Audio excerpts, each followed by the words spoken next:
ಹಿಡಿದಿರುವಂತ ಪ್ರಯತ್ನ ಅಷ್ಟೇ. ನಮ್ಮ ಶ್ರೀ ಯತಿರಾಜಾಯ ವಿವೇಕಾನಂದ ಸೂರಯ್ಯ ಸಚಿತ್ ಸುಖ ಸ್ವರೂಪಾಯ ಸ್ವಾಮಿ ತಾಪರ್ಯ ರತ್ನಾಕರ ದೌತಪದಂ ಹಿಮಾಲಯ ಕಿರೀಟಿನಂ ಬ್ರಹ್ಮರಾಜರ್ಷಿ ರತ್ನಾಕರ ಮುದ್ದೆ ಭಾರತ ತಾಯಿ ಭಾರತಿಗೆ ಶ್ರದ್ಧಾಪೂರ್ವಕವಾದಂತಹ ನಮಸ್ಕಾರಗಳನ್ನು ಸಲ್ಲಿಸಿ, ಕ್ರಿಸ್ತಶಕ ಪೂರ್ವ 6ನೇ ಶತಮಾನದಲ್ಲಿ ಗೌತಮ ಬುದ್ಧರನ್ನ ಈ ಭೂಮಿಗೆ ಕೊಡುಗೆಗೆ ಕೊಟ್ಟಂತ ತಾಯಿ ಮಾಯಾದೇವಿಯನ್ನ, ಕ್ರಿಸ್ತಶಕ ಪೂರ್ವ 6ನೇ ಶತಮಾನದಲ್ಲಿ ಭಗವಾನ್ ಮಹಾವೀರರನ್ನ ಈ ಭೂಮಿಗೆ ಕೊಡುಗೆಗೆ ಕೊಟ್ಟಂತ ತಾಯಿ ತ್ರಿಶೂಲಾದೇವಿಯನ್ನ, 12ನೇ ಶತಮಾನದ ಮಾನವಾಳದಲ್ಲಿ ವಿಶ್ವಗುರು ಬಸವಣ್ಣನವರನ್ನ ಈ ಭೂಮಿಗೆ ಕೊಡುಗೆಗೆ ಕೊಟ್ಟಂತ ತಾಯಿ ಮಾದಲಾಂಬಿಕೆಯನ್ನ, 17ನೇ ಶತಮಾನದಲ್ಲಿ ಮೊಘಲ್ ಆದಿಲ್ಶಾಹಿ ಕುತುಬ್ ಶಾಹಿ ನಿಜಾಮ್ ವಿರುದ್ಧ ಹೋರಾಟ ಮಾಡಲಿಕ್ಕೆ ಛತ್ರಪತಿ ಶಿವಾಜಿ ಮಹಾರಾಜರಿಗೆ ಜನ್ಮ ನೀಡಿದಂತ ತಾಯಿ ಜಿಜಾಬಾಯಿಯನ್ನ, 18ನೇ ಶತಮಾನದಲ್ಲಿ ಬ್ರಿಟಿಷರ ಋಣವನ್ನು ಚಂಡಾಡಿಕೆ ಕ್ರಾಂತಿವೀರ ಸಂಗೊಳ್ಳಿ ರಾಯಣ್ಣನಿಗೆ ಜನ್ಮ ಕೊಟ್ಟಂತ ತಾಯಿ ಕೆಂಚೋಳನ್ನ, 19ನೇ ಶತಮಾನದಲ್ಲಿ ಸಮುಖ ಚೈತನ್ಯ ನಡೆಯುತ್ತಾ ಸಿಡಿಲ ಸಂತ ಸ್ವಾಮಿ ವಿವೇಕಾನಂದರನ್ನ ಈ ಭೂಮಿಗೆ ಕೊಡುಗೆಗೆ ಕೊಟ್ಟಂತ ತಾಯಿ ಭುವನೇಶ್ವರಿ ದೇವಿಯನ್ನ, ಮನೆಯಲ್ಲಿರುವ ಗಣೇಶನ ಸಾರ್ವಜನಿಕ ಗಜಾನನ ಉತ್ಸವಗಳನ್ನು ಆರಂಭ ಮಾಡಿ ಆ ಮೂಲಕ ಬ್ರಿಟಿಷರ ಎಡೆಗಳನ್ನು ಕಟ್ಟಿದಂತ ಲೋಕಮಾನ್ಯ ತಿಲಕ್ ಅವರನ್ನ ಈ ಭೂಮಿಗೆ ಕೊಡುಗೆಗೆ ಕೊಟ್ಟಂತ ತಾಯಿ ಪಾರ್ವತಿ ದೇವಿಯನ್ನ, ತನ್ನ ಜೀವಿತಾವಧಿಯಲ್ಲಿ 2 ಕೈದಿಗಳ ಶಿಕ್ಷೆಗೊಳಗಾಗಿ ರಾಷ್ಟ್ರದ ಸ್ವಾತಂತ್ರ್ಯ ಯಜ್ಞಕ್ಕಾಗಿ ಸಾವಿರ ಸಂಖ್ಯೆ ಸ್ವಾತಂತ್ರ್ಯ ಸೇನಾನಿಗಳನ್ನು ಹುಟ್ಟುಹಾಕಿದಂತ ಸ್ವಾತಂತ್ರ್ಯ ವೀರ ವಿನಾಯಕ ದಾಮೋದರ ಸಾವರ್ಕರ್ ಅವರನ್ನ ಈ ಭೂಮಿಗೆ ಕೊಡುಗೆಗೆ ಕೊಟ್ಟಂತ ತಾಯಿ ದಾದಾಬಾಯಿಯನ್ನ, ತನ್ನ 24ನೇ ವರ್ಷಕ್ಕೆ ಬ್ರಿಟಿಷರ ನೇಣುಗಂಬಕ್ಕೆ ನೇಣುಗಂಬದ ಹಗ್ಗಕ್ಕೆ ಮುತ್ತನ್ನು ಕೊಟ್ಟು ಭಾರತ ಮಾತೆ ಸಭೆಗೆ ಸಮರ್ಪಿತರಾದ ವೀರ ಭಗತ್ ಸಿಂಗ್ರನ್ನ ಈ ಭೂಮಿಗೆ ಕೊಡುಗೆಗೆ ಕೊಟ್ಟಂತ ತಾಯಿ ವಿದ್ಯಾವತಿಯನ್ನ, ತನ್ನ 24ನೇ ವರ್ಷಕ್ಕೆ ರಾಷ್ಟ್ರದ ಹಿತಕ್ಕಾಗಿ ಬಲಿಯಾಗಬೇಕಾದ್ರೆ ವೈರಿಗಳ ಒಂದೊಂದು ಗುಂಡೆ ಕಟ್ಟಿದ್ದು ಭಾರತ ಮಾತಕ್ಕೆ ಸೇರಿ ಹುತಾತ್ಮರಂತ ವೀರ ಸಿಂಧು ಲಕ್ಷ್ಮಣನನ್ನ ಈ ಭೂಮಿಗೆ ಕೊಡುಗೆಗೆ ಕೊಟ್ಟಂತ ತಾಯಿ ನರಸವರನ್ನ, ದುಶ್ಮನಕ್ಕೆ ಕೊಯ್ಯ ಕೌಂಡಮ್ಮ ಯಾದಾದ್ರೂ ಆಜಾದಿ ಮೂಲಕ ವೈರಿಗಳ ಗುಂಡೆಗಳನ್ನ ನಾನು ತಿನ್ನೋದಿಲ್ಲ, ನಾನು ಆಜಾದ್ ಆಗಿದ್ದೇನೆ, ಆಜಾದ್ ಆಗಿ ಹುತಾತ್ಮ ಆಗುತ್ತೇವೆ. ಇತಿಹಾಸದ ಪುಟದಲ್ಲಿ ಆಜಾದ್ ಆಗಿ ಹುತಾತ್ಮ ಆದಂತ ಚಂದ್ರಶೇಖರ್ ಆಜಾದ್ರನ್ನ ಈ ಭೂಮಿಗೆ ಕೊಡುಗೆಗೆ ಕೊಟ್ಟಂತ ತಾಯಿ ಜಾಗರಣಿ ದೇವಿಯನ್ನ,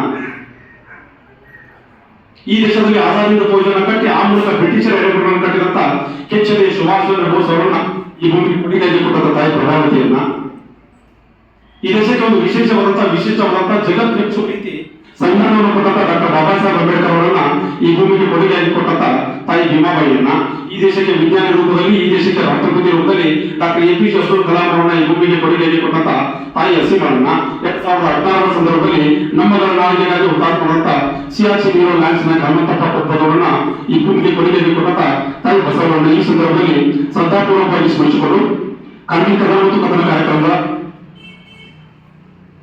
ರಾಷ್ಟ್ರ ಕಟ್ಟಲಿಕ್ಕೆ ತಯಾರಾಗಿ ನಿಂತ ನೆಚ್ಚಿನ ತರುತ್ತಾರೆ. 25 ವರ್ಷಗಳಿಂದ ದೇಶದಲ್ಲಿ ಯುದ್ಧ ಆಗಿತ್ತು, ಬಹಳ ವಿಭಿನ್ನವಾದಂತಹ ಯುದ್ಧ. ವೈರಿಗಳು ನಮ್ಮದೇ ಗುಡ್ಡಗಳನ್ನು ವಶಪಡಿಸಿಕೊಂಡು ಕೂತ್ಕೊಂಡಿದ್ರು. ಪ್ರತಿ ವರ್ಷ ಜನವರಿ ಫೆಬ್ರವರಿ ಮಾರ್ಚ್ ತಿಂಗಳಲ್ಲಿ ಸಾಕಷ್ಟು ಬರಫ್ ಬೀಳುತ್ತೆ ಅನ್ನೋ ಕಾರಣಕ್ಕಾಗಿ, ಸಾಕಷ್ಟು ಹಿಮ ಬೀಳುತ್ತೆ ಅನ್ನೋ ಕಾರಣಕ್ಕಾಗಿ ನಮ್ಮ ಸೈನಿಕರು ಪ್ರತಿ ವರ್ಷ ಜನವರಿ ಫೆಬ್ರವರಿ ಮಾರ್ಚ್ ತಿಂಗಳಲ್ಲಿ ಆ ಗುಡ್ಡಗಳನ್ನು ಬಿಟ್ಟು ಕೆಳಗಡೆ ಬರ್ತಿದ್ರು. ಅದೇ ಸಮಯವನ್ನು ಸಾಧಿಸಿಕೊಂಡಂತ ಪಾಕಿಸ್ತಾನದವರು ನಮ್ಮದೇ ಗುಡ್ಡಗಳನ್ನು ವಶಪಡಿಸಿಕೊಳ್ತಾರೆ.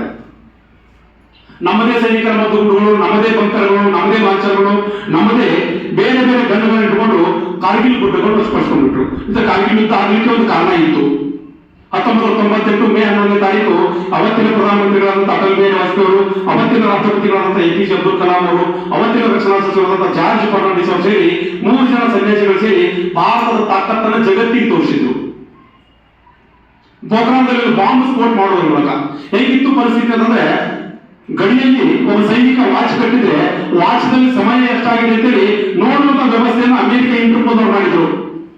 ಉಪಗ್ರಹಗಳ ಮೂಲಕ ನೋಡುವಂತ ವ್ಯವಸ್ಥೆಯನ್ನು ಮಾಡಿದ್ರು. ಅದನ್ನ ಮೀರಿ ನಮ್ಮ ಸೈನಿಕರು, ಅದನ್ನ ಮೀರಿ ನಮ್ಮ ವಿಜ್ಞಾನಿಗಳು, ಅದನ್ನ ಮೀರಿ ಅವತ್ತಿನ ಪ್ರಧಾನಮಂತ್ರಿಗಳು, ರಾಷ್ಟ್ರಪತಿಗಳು, ರಕ್ಷಣಾ ಸಚಿವರು ಮಾಡಿದಂತ ಅಪರೂಪದ ಕೆಲಸ ಇತ್ತಲ್ಲ. ಪೋಖ್ರಾನ್ನಲ್ಲಿ ಬಾಂಬ್ ಸ್ಫೋಟ ಮಾಡೋದ್ರ ಮೂಲಕ ಜಗತ್ತಿಗೆ ಒಂದು ಸಂದೇಶ ಕೊಡ್ತಾರೆ. ಮತ್ತೊಂದ್ಸಾರಿ ಭಾರತದ ಕಡೆ ಕಣ್ಣೆತ್ತು ನೋಡ್ಬಿಟ್ರೆ ನಮ್ಮ ಕಡೆ ಅಟಮ್ ಬಾಂಬ್ ಅಂತಕ್ಕಂಥ ಸಂದೇಶವನ್ನ ಕೊಟ್ಟಂತ ಅಪರೂಪದ ದಿನ ಮೇ 11, 1998. ಪಕ್ಕದ ವೈರತ್ವದವ್ರಿಗೂ ಗೊತ್ತಾಗ್ಲಿಲ್ಲ, ವಿಶ್ವದ ದೊಡ್ಡ ಅಮೆರಿಕೆಗೂ ಗೊತ್ತಾಗ್ಲಿಲ್ಲ, ಪಕ್ಕದ ವೈರತ್ವ ಚೀನಾದವ್ರಿಗೂ ಗೊತ್ತಾಗ್ಲಿಲ್ಲ, ಯಾವ ದೇಶಕ್ಕೂ ಗೊತ್ತಾಗದೆ ಒಂದು ವ್ಯೂಹವನ್ನು ರಚನೆ ಮಾಡಿ ಅಪರೂಪದ ಕೆಲಸವನ್ನು ನಮ್ಮ ವಿಜ್ಞಾನಿಗಳು ಮಾಡ್ತಾರೆ. ಮತ್ತೆ ಆ ಕಾರಣಕ್ಕಾಗಿ ಒಳಗಡೆ ಪಾಕಿಸ್ತಾನ ಕುದಿಲಿಕ್ಕೆ ಆರಂಭ ಆಗಿತ್ತು. ಹೇಗಾದ್ರೂ ಮಾಡಿ ಭಾರತವನ್ನು ಕಚ್ಚೆ ಮಾಡಬೇಕು ಅಂತಕ್ಕಂಥ ಒಂದೇ ಒಂದು ಕೆಟ್ಟ ಆಲೋಚನೆ ಇಟ್ಕೊಂಡು ಈ ದೇಶದ ಮೇಲೆ ದಾಳಿ ಮಾಡುತ್ತೆ. ಮತ್ತೊಂದು ಕಡೆ ನಮ್ಮ ದೇಶದ ಪ್ರಧಾನಮಂತ್ರಿಗಳು ದೆಹಲಿ ಇಟ್ಕೊಂಡು ಲಾಹೋರ್ವರೆಗೆ ಬಸ್ ಬಿಡ್ತಾರೆ. ಆ ಬಸ್ ಇನ್ನು ಲಾಹೋರ್ ಹೋಗಿ ಮರಳಿ ದೆಹಲಿಗೆ ಬಂದಿರಲಿಲ್ಲ. ನಮ್ಮ ಬೆನ್ನಿಗೆ ಚೂರಿ ಹಾಕುವಂತ ಕೆಲಸವನ್ನು ಪಕ್ಕದ ವೈರತ್ವದವರು ಮಾಡ್ತಾರೆ. ಒಂದು ಕಡೆ ಮುಜಾಹಿದೀನ್ ಭಯೋತ್ಪಾದಕರನ್ನ, ಮತ್ತೊಂದು ಕಡೆ ISI ಏಜೆಂಟರನ್ನ, ಮತ್ತೊಂದು ಕಡೆ ಪಾಕಿಸ್ತಾನ ಸೈನಿಕರ ಪ್ರಚೋದಿತ ಪಾಕಿಸ್ತಾನ ಸೈನಿಕರು ನಮ್ಮದೇ ದೊಡ್ಡ ದೊಡ್ಡ ಪರ್ವತಗಳನ್ನು ವಶಪಡಿಸಿ ಕೂತ್ಕೊಂಡಿದ್ರು. ಇವತ್ತೇನಾದ್ರೂ ಆ ಸೈನಿಕರ ಕಥೆಗಳನ್ನ ಕೇಳಿದ ನಂತರ ಒಂದನಿ ದಯವಿಟ್ಟು ಏನಾದ್ರೂ ಕಣ್ಣೀರು ಬರ್ತಿದ್ರೆ ಆ ಕಣ್ಣೀರನ್ನು ಅದಮ್ಕೊಂಡು ಇಟ್ಕೋಬೇಡಿ. ದಯವಿಟ್ಟು ಒಂದನಿ ಕಣ್ಣೀರು ಬರ್ತಿದ್ರೆ ಆ ನನ್ನ ಅಕ್ಕಪಕ್ಕದವ್ರು ಬರ್ತಾರೆ ಅಂತೇಳಿ ದಯವಿಟ್ಟು ಆ ಕಣ್ಣೀರಲ್ಲಿ ಹಾಕೊಂಡು ನಿಲ್ಲಿಸ್ಬಿಟ್ರೆ ಸೈನಿಕರು ಹುಟ್ಟಲಿಕ್ಕೆ ಸಾಧ್ಯ ಇಲ್ಲ. ಒಂದನಿ ಏನಾದ್ರೂ ಕಣ್ಣೀರು ಬರ್ತಿದ್ರೆ ದಯವಿಟ್ಟು ಆ ಕಣ್ಣೀರನ್ನ ತಾಯಿ ಭಾರತಿಗೆ ಹಾಕಿಬಿಡಿ. ನಿಮ್ಮ ಮೇಲೆ ಕಣ್ಣೀರಲ್ಲಿ ಬೀಳುತ್ತಲ್ಲ, ಆ ಕಣ್ಣೀರಿನಿಂದ ಮತ್ತೊಂದಿಷ್ಟು ಸೈನಿಕರು ರಾಷ್ಟ್ರ ಕಟ್ಟಲಿಕ್ಕೆ ಬರಬೇಕಾಗಿದೆ. ಮೊನ್ನೆ 3 ದಿನಗಳ ಹಿಂದೆ BEd ಕಾಲೇಜ್ ಹೋಗಿದೆ. BEd ಕಾಲೇಜಲ್ಲಿ ವಿದ್ಯಾರ್ಥಿಗಳು ನನಗಿಂತ ಹೆಚ್ಚು ಕಲಿತಂತ ವಿದ್ಯಾರ್ಥಿಗಳು ಪ್ರಶಿಕ್ಷಣಾರ್ಥಿಗಳು ನನಗೆ ಹೇಳಿದ್ದು, ಸರ್ ನಮ್ಮ ಲೈಫ್ ನಲ್ಲಿ ಇಂಥ ಕಾರ್ಯಕ್ರಮ ನೋಡ್ಲಿಕ್ಕೆ ನಮ್ಗೆ ಅವಕಾಶ ಸಿಕ್ಕಿರಲಿಲ್ಲ, ಸಾಕಷ್ಟು ಕಣ್ಣೀರನ್ನೇ ಹಾಕಿದ್ವಿ ಅಂತ ಹೇಳಿದ್ರು. ಅಂದ್ರೆ ಯಾರಿಗೆ ಗೊತ್ತಿದ್ರು ಗೊತ್ತಿಲ್ಲ, 2019 ಸಂದರ್ಭದಲ್ಲಿ ಇದೇ ಮೈದಾನದಲ್ಲಿ, ಇದೇ SR ಮೈದಾನದಲ್ಲಿ ಒಬ್ಬ ಸೈನಿಕರನ್ನು ಕರೆಸಿದ್ವಿ. ಇತಿಹಾಸ ಪುಟದಲ್ಲಿರ್ತಕ್ಕಂಥ ಸೈನಿಕ, 23 ಗುಂಡೇಟುಗಳನ್ನು ತಿಂದು ಮತ್ತೆ ಬರೀತಿರಂತ ಸೈನಿಕ. ಕಾರ್ಗಿಲ್ ಯುದ್ಧದ ಸಂದರ್ಭದಲ್ಲಿ ತೊಲಲಿ ಪರ್ವತ ಟೈಗರ್ ಹಿಲ್ ಹತ್ತಿದ್ರು ನಮ್ಮ ಸೈನಿಕರು. ಟೈಗರ್ ಹಿಲ್ ಹತ್ತಿರಬೇಕಾದ್ರೆ 18 ಜನ ಸೈನಿಕರನ್ನ ಕರ್ಕೊಂಡು ಯೋಗೇಂದ್ರ ಸಿಂಗ್ ಯಾದವ್ ಹೊತ್ತಿದ್ರು. 16 ವರ್ಷ 7 ತಿಂಗಳಿಗೆ ಆಗಿ ಹೋಗ್ತಾರೆ. ಅಪ್ಪ ಮಿಲಿಟರಿ ಕೆಲಸ ಮಾಡ್ತಿದ್ರು, ಅಣ್ಣ ಆರ್ಟಿಲರಿ ಕೆಲಸ ಮಾಡ್ತಿದ್ರು. ಹಾಗಾಗಿ ಯೂನಿಫಾರ್ಮ್ ಹಾಕಲೇಬೇಕು ಅಂತ ಯೂನಿಫಾರ್ಮ್ ಹಾಕಿದಂತ ಹುಡುಗ. ತರಬೇತಿ ಮುಗಿದಿತ್ತು. ತರಬೇತಿ ಮುಗಿದ ತಕ್ಷಣ ಅವ್ರ ಸೈನ್ಯಕ್ಕೆ ಹೋಗ್ತಾರೆ. ಸೈನ್ಯ ತರಬೇತಿ ಮುಗಿದ ನಂತರ ಹುಡುಗನ ಕಾಶ್ಮೀರಿಗೆ ಡೆಪ್ಲಾಯ್ ಮಾಡ್ಬಿಟ್ರು. ಯುದ್ಧ ನಡೀತಿತ್ತಲ್ಲ ಅಲ್ಲಿ ಡೆಪ್ಲಾಯ್ ಮಾಡ್ತಾರೆ. 18 ಜನ ಸೈನಿಕರನ್ನು ಕರ್ಕೊಂಡು ಯೋಗೇಂದ್ರ ಸಿಂಗ್ ಯಾದವ್ ಹೊತ್ತು ಗುಡ್ಡ ಹತ್ತಿದ್ರು. 7 ಜನ ಸೈನಿಕರು ಮೇಲ್ಗಡೆ ಹೋಗಿರ್ತಾರೆ. ರಾತ್ರಿ 2:30 ಆಗಿತ್ತು. 15,000 ಅಡಿ ಎತ್ತರದ ದೊಡ್ಡ ದೊಡ್ಡ ಪರ್ವತಗಳು.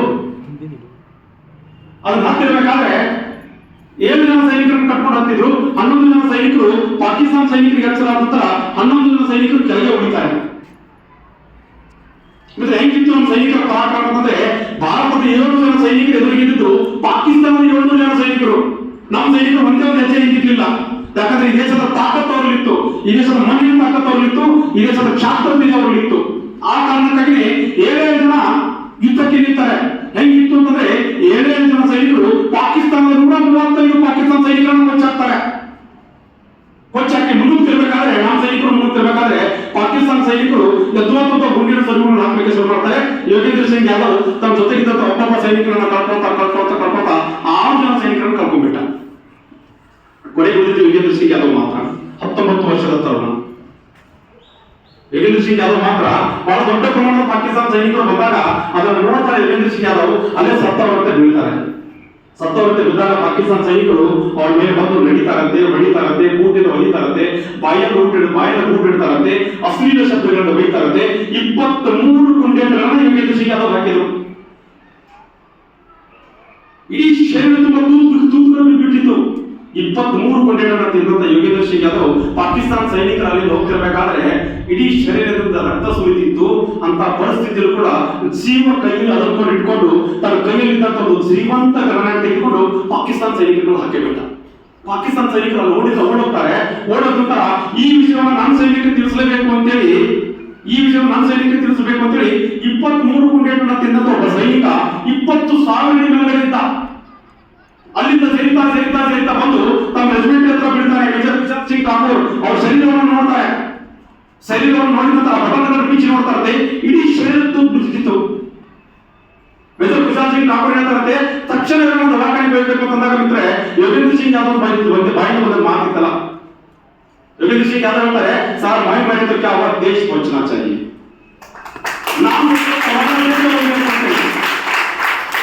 19 ವರ್ಷದ ಒಬ್ಬ ತರುಣ ಅವತ್ತು ಕೋಮಾಗೆ ಹೋಗ್ತಾರೆ. ಕೋಮಾದಿಂದ ಎದ್ದು ಬಂದಾಗ ದೇಶ ಕಾರ್ಗಿಲ್ ಯುದ್ಧ ಗೆದ್ದಿತ್ತು. ಈ ದೇಶದ ಕೊನೆಯ ಪರಮವೀರ ಚಕ್ರ ಪ್ರಶಸ್ತಿಯನ್ನ ಯೋಗೇಂದ್ರ ಸಿಂಗ್ ಯಾದವ್ ಕೊಡ್ತಾರೆ. 21ನೇ ಪರಮವೀರ ಚಕ್ರ ಪ್ರಶಸ್ತಿಯನ್ನ ಯೋಗೇಂದ್ರ ಸಿಂಗ್ ಯಾದವ್ಗೆ ಪ್ರದಾನ ಮಾಡ್ತಾರೆ. ಮತ್ತೆ ಬನಟ್ಟಿ ಇದೇ ಮೈದಾನದಲ್ಲಿ ಇಟ್ಕೊಂಡು ಅವ್ರು ಮಾತನಾಡ್ತಿರ್ಬೇಕಾದ್ರೆ ಇನ್ನೊಂದು ವಿಷಯ ಹೇಳಿದ್ರು ನಮಗೆ. ಸೈನ್ಯಕ್ಕೆ ಹೋಗ್ತಿರ್ಬೇಕಾದ್ರೆ ನನ್ನ ತಾಯಿ 5 ರೂಪಾಯಿಗಳನ್ನು ಕೊಟ್ಟಿದ್ದು, 5 ರೂಪಾಯಿಗಳನ್ನ ಪಾಕೆಟ್ ಅಲ್ಲಿ ಜೋಪಾನಾಗಿ ಇಟ್ಕೊಂಡಿದ್ದೆ. ಹಾಗಾಗಿ ಪಾಕಿಸ್ತಾನ ಸೈನಿಕರು ಒಂದೇ ಒಂದು ಗುಂಡು ನನ್ನ ಎದೆ ಮುಟ್ಟಿಲ್ಲ. ನನ್ನ ತಾಯಿಯ ಋಣ ಜೊತೆಗಿತ್ತು, ಭಾರತ ಮಾತೆಯ ಋಣ ಜೊತೆಗಿತ್ತು. ಹಾಗಾಗಿ ಬನಟ್ಟಿಯಲ್ಲಿ ಮಾತನಾಡ್ತಿದ್ದೀನಿ ಅಂತೇಳಿ ಯೋಗೇಂದ್ರ ಸಿಂಗ್ ಯಾದವ್ ಹೇಳ್ತಾರೆ.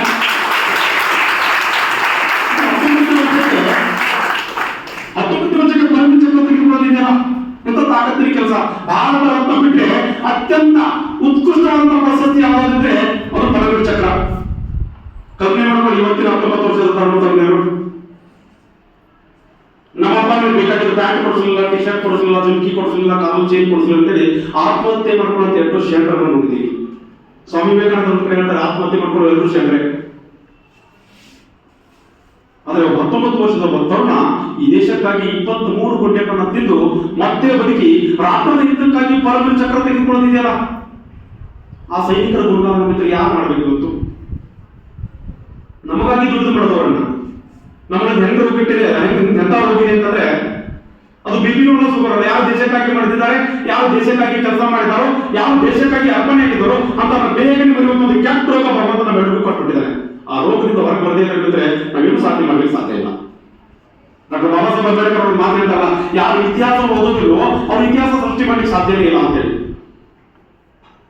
ಕಾರ್ಗಿಲ್ ಯುದ್ಧದ ಸಂದರ್ಭದಲ್ಲಿ 527 ಜನ ಯೋಧರನ್ನು ಕಳ್ಕೊತೀವಿ. 1363 ಜನ ಯೋಧರು ತಮ್ಮ ಅಂಗಾಂಗಗಳನ್ನು ಕಳ್ಕೊಂಡು ಅಂಗವಿಕಲರಾಗಿದ್ದಾರೆ. ಯಾರೋ 2 ಕೈಗಳನ್ನು ಕಳ್ಕೊಂಡು, ಯಾರೋ 2 ಕಾಲನ್ನು ಕಳ್ಕೊಂಡಿದ್ದಾರೆ. ಒಬ್ಬರು ಸೈನಿಕರು 1 ಕೈ ಕಳ್ಕೊಂಡಿದ್ದಾರೆ, ಮತ್ತೊಬ್ಬ ಸೈನಿಕ 1 ಕಾಲು ಕಳ್ಕೊಂಡಿದ್ದಾರೆ, ಮತ್ತೊಬ್ಬ ಸೈನಿಕ ಕಣ್ಣುಗಳನ್ನು ಕಳ್ಕೊಂಡಿದ್ದಾರೆ, ಮತ್ತೊಬ್ಬ ಸೈನಿಕ ಕಿವಿ ಕಳ್ಕೊಂಡಿದ್ದಾರೆ. ಅಷ್ಟಿದ್ದಾಗಿ ಕೂಡ ನಮ್ಮ ಸಲುವಾಗಿ ಬದುಕ್ತಿದ್ದಾರಲ್ಲ ಸೈನಿಕರು, ಆ ಸೈನಿಕರ ಸಲುವಾಗಿ ನಾವೇನಾದ್ರೂ ಮಾಡ್ಬೇಕಲ್ಲ. ಮತ್ತೆ ನಾನು ಕಮಿಟಿಗೆ ಒಂದು ಕಾರ್ಯಕ್ರಮಕ್ಕೆ ಹೋಗಿದ್ದೆ. ಬದಾಮಿ ತಾಲೂಕಿನ ಬರ್ತಕ್ಕಂಥ ಕಮಿಟಿಗೆ ಗ್ರಾಮ. ಆ ಕಮಿಟಿಗೆ ಗ್ರಾಮದ ಒಬ್ಬ ಸೈನಿಕ ಹೇಳ್ತಾನೆ, ರಂಗಪ್ಪ ಅವರಂತೆ 2 ಕೈಗಳಿಲ್ಲ, ಕಾರ್ಗಿಲ್ ಯುದ್ಧದ ಸಂದರ್ಭದಲ್ಲಿ 2 ಕೈಗಳನ್ನು ಕಳ್ಕೊಂಡಿದ್ದಾರೆ. ಆ ಕಾರ್ಯಕ್ರಮ ಮುಗಿಸಿ ಕೆಳಗಡೆ ಬರ್ತಿರ್ಬೇಕಾದ್ರೆ, ವೇದಿಕೆ ಕೆಳಗಡೆ ಬರ್ತಿರ್ಬೇಕಾದ್ರೆ ಆ ಸೈನಿಕ ಹೇಳಿದಂತ ಮಾತಿತ್ತಲ್ಲ, ಸರ್ 2 ಕೈಗಳಿಲ್ಲ, ಸರ್ಕಾರ ಅವಕಾಶ ಕೊಟ್ಟರೆ ಮಿಲಿಟರಿ ಅವಕಾಶ ಕೊಟ್ಟರೆ, ಸರ್ಕಾರ ಅವಕಾಶ ಕೊಟ್ಟರೆ ಮಿಲಿಟರಿ ಅವಕಾಶ ಕೊಟ್ಟರೆ ನನಗೆ ಇನ್ನೂ 2 ಕಾಲಗಳು ಜೀವಂತ ಇದ್ದಾವೆ ಸರ್. ಸರ್ಕಾರ ಅವಕಾಶ ಕೊಟ್ಟರೆ ನನ್ನ ಕಾಲಿನ ಪಟ್ಟಿನ ತಗಬತ್ತಿ ವೈರಿಗಳ ಚೆಂದ ಆಗ್ತೀನಿ ಅಂತೇಳಿ ಆ ಸೈನಿಕ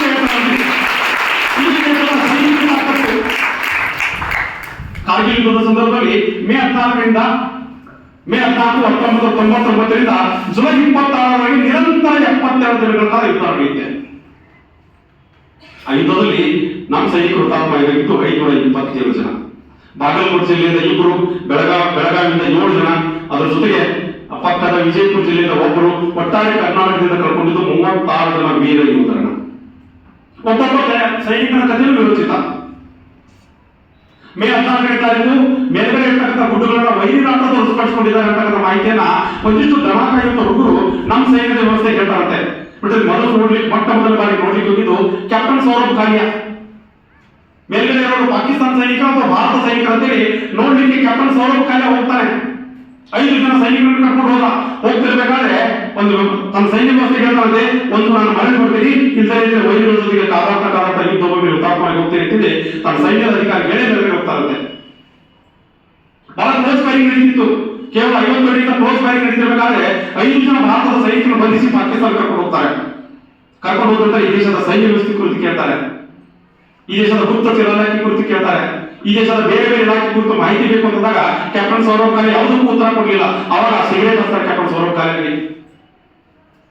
ಸಿಗರೇಟ್ ಹಚ್ತಾರೆ, ಯಾವುದಕ್ಕೂ ಶ್ರಮಿಸಿದಾಗ ಕೈ ಬೆರಳನ್ನು ಕತ್ತರಿಸಿದ್ರು, ಕಾಲುಗಳನ್ನು ಕತ್ತರಿಸಿದ್ರು, ಕೈ ಕಡಿತಾರೆ, ಕಾಲು ಕಡಿತಾರೆ, ಕಾಲು ಕಬ್ಬಿಣದ ಸಲಾಕೆ ಎಡಕಿವಿಂದ ಬಲಕಿವಿಗೆ ಹಾಕ್ತಾರೆ, ಬಲಕಿವಿಂದ ಎಡಕಿವಿಗೆ ಹಾಕ್ತಾರೆ, ಕಿವಿಗಳನ್ನು ಕಿತ್ತು ತೆಗೆದು ಬಾಯಲ್ಲಿರ್ತಕ್ಕಂಥ ಹಲ್ಲುಗಳನ್ನು ಕಿತ್ತು ತೆಗಿತಾರೆ, ತಲೆಯಲ್ಲಿರ್ತಕ್ಕಂಥ ಮೂಳೆಗಳನ್ನು ಕತ್ತರಿಸಿ ತೆಗಿತಾರೆ, ಕಡೆಗೆ ಮರ್ಮಾಂಗವನ್ನು ಕತ್ತರಿಸಿ 16 ಸುತ್ತು ಗುಂಡನ್ನು ಹಾಕಿ ಕ್ಯಾಪ್ಟನ್ ಸೌರಭ್ ಕಾಲೆ ದೇವನ ಭಾರತಕ್ಕೆ ಹಸ್ತಾಂತರ ಮಾಡ್ತಾರೆ. ಬಂಧಿಸಿ 22 ದಿನಗಳ ನಂತರ ಭಾರತಕ್ಕೆ ಹಸ್ತಾಂತರ ಮಾಡ್ತಾರೆ. ರಕ್ತ ಕುದಿಯಲು ಈ ಕಥೆ ಕೇಳಿದ ರಕ್ತ ಕುದಿಯುತ್ತಲ್ಲ, ಅದೇ ರೀತಿ ಒಂದು ರಕ್ತ ಕುದಿದು ಭಾರತದ ಮಹಾದಂಡ ನಾಯಕರಾದ ವೇದ ಪ್ರಕಾಶ್ ಮಲಿಕ್ ಅವರು ಹೀಗಾದ್ರೂ ಮಾಡಿ ಪಾಕಿಸ್ತಾನಕ್ಕೆ ಉತ್ತರ ಕೊಡ್ಲೇಬೇಕು ಅಂತಕ್ಕಂಥ ಚಿಂತನೆ ಇಟ್ಕೊಂಡು ವೇದ ಪ್ರಕಾಶ್ ಮಲಿಕ್ ಅವರು ಆಪರೇಷನ್ ವಿಜಯವನ್ನು ಘೋಷಣೆ ಮಾಡ್ತಾರೆ. ಮತ್ತೆ ನಮ್ಮ ಗುಡ್ಡುಗಳನ್ನು ವಶಪಡಿಸಿಕೊಳ್ಬೇಕು, ನಮ್ಮ ಸೈನಿಕರ ತ್ಯಾಗ ಬಲಿದಾನಕ್ಕೆ ಬೆಲೆ ಬರಬೇಕು ಅಂತ ಆಪರೇಷನ್ ವಿಜಯ ಘೋಷಣೆ ಮಾಡ್ತಾರೆ. ಮತ್ತೆ ನಾನು ಹೇಳತಕ್ಕಂಥ ಕಥೆಗಳು ಯಾವ ಕಟ್ಟು ಕಥೆಗಳಲ್ಲ, ನೈಜ ಕಥೆಗಳು. ಒಂದು ಕಡೆ ಕ್ಯಾಪ್ಟನ್ ಸೌರಭ್ ಕಾಲಿನಂತೆ ರಾಮಾಯಣ ಬಂದಿತ್ತು. ಅವಪ್ಪ ಹೇಳ್ತಾನೆ, ನನ್ನ ಮಗ ಸೈನ್ಯಕ್ಕೆ ಸೇರ್ತಿರ್ಬೇಕಾದ್ರೆ ಬಹಳ ಸುಂದರವಾಗಿದ್ದ, ಸೈನ್ಯಕ್ಕೆ ಹೋಗ್ತಿರ್ಬೇಕಾದ್ರೆ ಇನ್ಫಾರ್ಮ್ ಆಗ್ತಿರ್ಬೇಕಾದ್ರೆ ಬಹಳ ಸುಂದರವಾಗಿದ್ದ. ಆದ್ರೆ ಇವತ್ತು ಪೀಸ್ ಪೀಸ್ ಪೀಸ್ ಪೀಸ್ ಆಗಿ ಬಂದಿದ್ದಾನೆ. ಆ ಪೀಸ್ ಪೀಸ್ ಆದಂತ ಶರೀರವನ್ನ ತನ್ನ ಮನೆಯ ಬಾಗಿಲಲ್ಲಿ ಅಪ್ಪ ಸ್ವೀಕರಿಸಿದ್ರು ಅಂತ ಹೇಳ್ತಾರಲ್ಲ, ನನ್ನ ಮನೆಯಲ್ಲಿ ಸಾಹಸದ ಕೆಲಸವನ್ನು ಯಾರು ಮಾಡಲಿಲ್ಲ, ಇವತ್ತು ನನ್ನ ಮಗ ಸವರ್ ಮಾಡಿದ ಅಂತೇಳಿ ಕ್ಯಾಪ್ಟನ್ ಸೌರಭ್ ಕಾಲೆ ಹಾಕಿದಂತ ಟೋಪಿಯನ್ನು ತಾನು ಹಾಕೊಂಡು ಮಗನ ದೇಹಕ್ಕೆ ಒಂದು ಜೈ ಹೇಳ್ತಾನೆ. ಒಂದು ಕಡೆ ಕ್ಯಾಪ್ಟನ್ ಸೌರಭ್ ಕಾಲನ್ನು ಹುಡುಗರು ಕೊಟ್ಟಿದ್ರು ಲೆಫ್ಟಿನೆಂಟ್ ಅಜಯ್ ಓಜಿ ಅವರು. ಹುಡುಗರಿಗೆ ಗೊತ್ತಿರ್ಬೇಕಾದ್ರೆ ಮೇ 20ನೇ ತಾರೀಕು ಹುಟ್ಟಪ್ಪ ಇತ್ತು. ಮೇ 20 ತಾರೀಕು ಹುಟ್ಟಹಬ್ಬ ಇತ್ತು. 1999 ಮೇ 20 ತಾರೀಕು ಅವ್ರ ಹುಟ್ಟಹಬ್ಬ ಇತ್ತು. ಹೆಂಡತಿ ಜೊತೆಗೆ, ಅಪ್ಪನ ಜೊತೆಗೆ, ಅಮ್ಮನ ಜೊತೆಗೆ, ಮಗನ ಜೊತೆಗೆ, 6 ವರ್ಷದ ಮಗನ ಜೊತೆಗೆ ಹುಟ್ಟುಹಬ್ಬ ಹಂಚ್ಕೊಂಡಿದ್ರು. ಫೋನ್ ಮೂಲಕ ಹುಟ್ಟುಹಬ್ಬ ಹಂಚ್ಕೊಂಡಿದ್ರು. ಆದ್ರೆ ಯಾರಿಗೂ ಗೊತ್ತು, ಇನ್ನೊಂದು ವಾರ ಬಿಟ್ರೆ ನಾನು ದೇಶಕ್ಕಾಗಿ ಬಲಿ ಆಗ್ತೀನಿ ಅಂತ ಕಿಂಚಿತ್ತು ಮಾಹಿತಿ ಲೆಫ್ಟಿನೆಂಟ್ ಅಜಯ್ ಉದ್ಯೋಗ ಇರಲಿಲ್ಲ.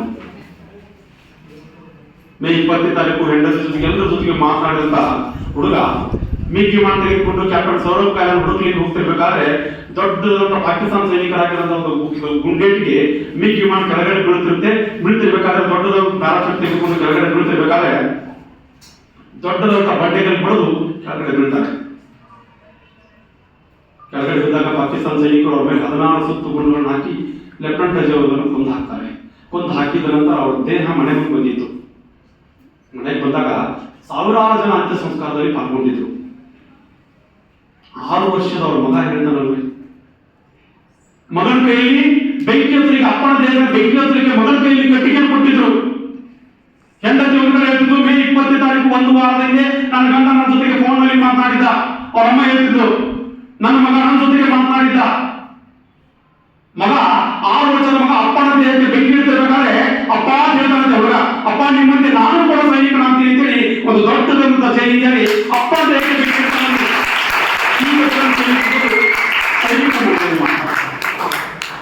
ಮತ್ತೆ ಕಾರ್ಗಿಲ್ ಯುದ್ಧದ ಸಂದರ್ಭದಲ್ಲಿ ಅವತ್ತಿನ ಪಾಕಿಸ್ತಾನದ ಮೇಜರ್ ಜನರಲ್ ಪರ್ವೇಜ್ ಮುಷರಫ್ ಭಾರತವನ್ನ ಜಗತ್ತಿನ ಮುಂದೆ ವ್ಯಕ್ತ ಮಾಡಬೇಕು ಅಂತ ಕಾರ್ಗಿಲ್ ಯುದ್ಧವನ್ನು ಮಾಡಿದರು.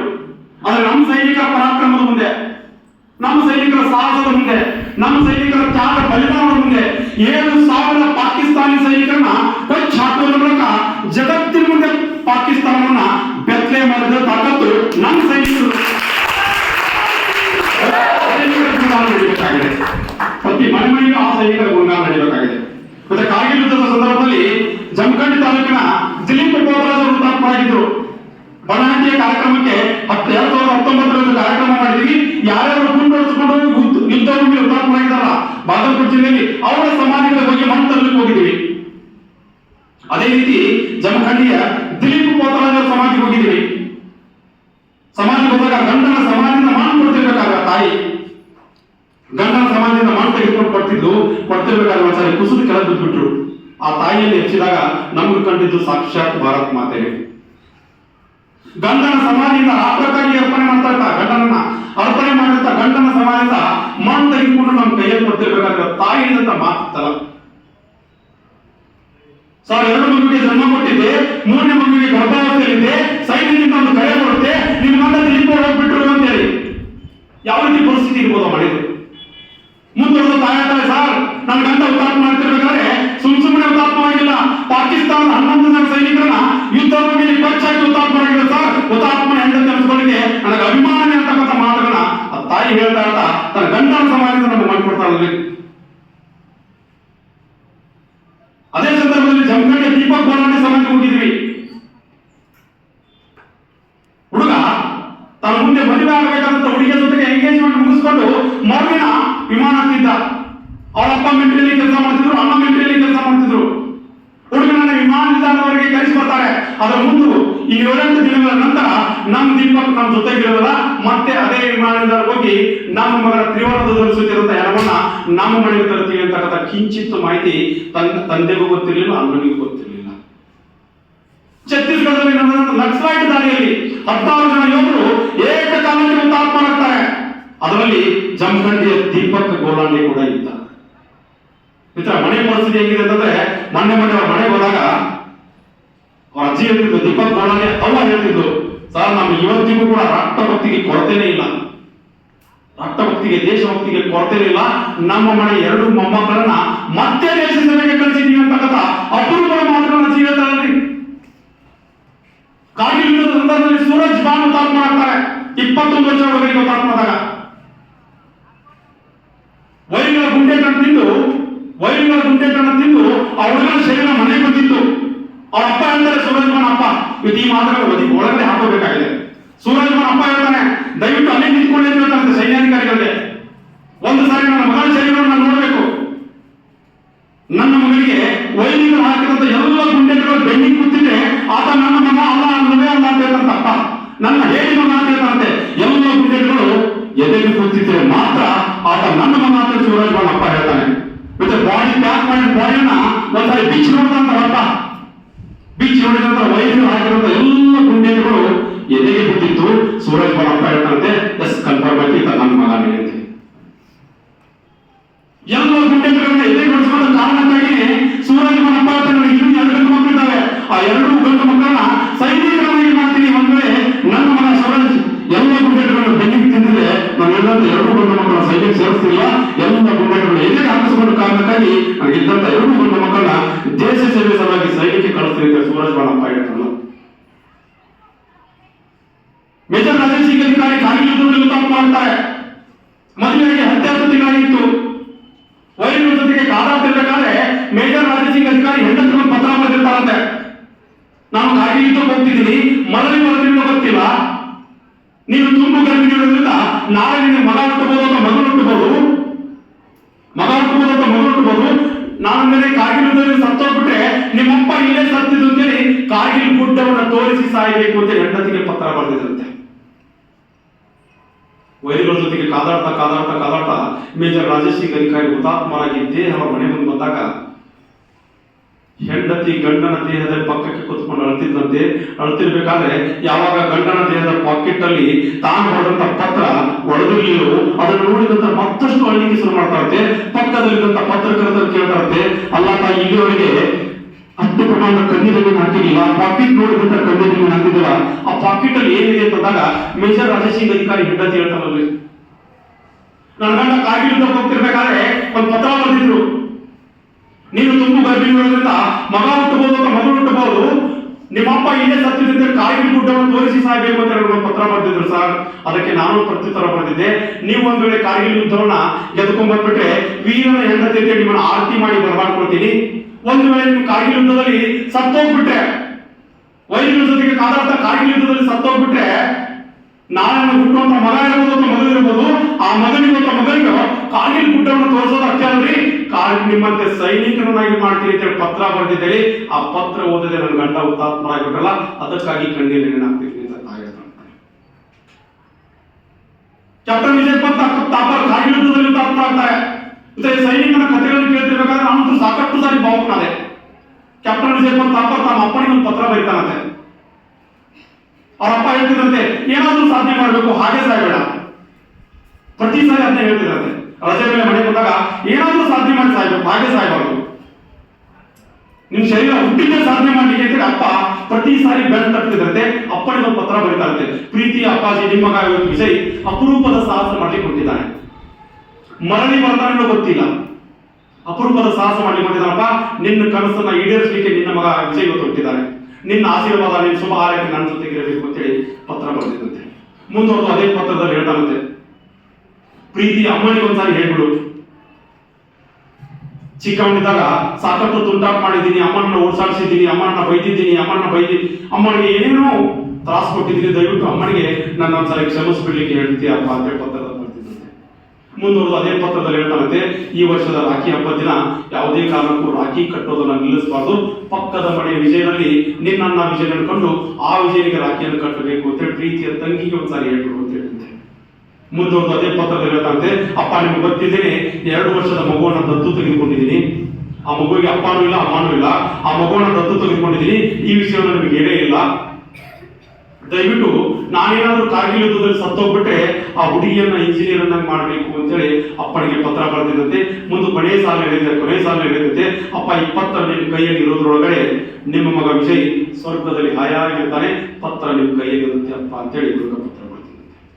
ಅದೇ ಘಟನೆ ಅವ್ರ ಮನೆಯಲ್ಲೇ ನಡೆಯುತ್ತೆ. 2 ವರ್ಷದ ಹಿಂದೆ ಮಗನಿಗೆ ಕೊಟ್ಟಂತ ಮಾತಿನಂತೆ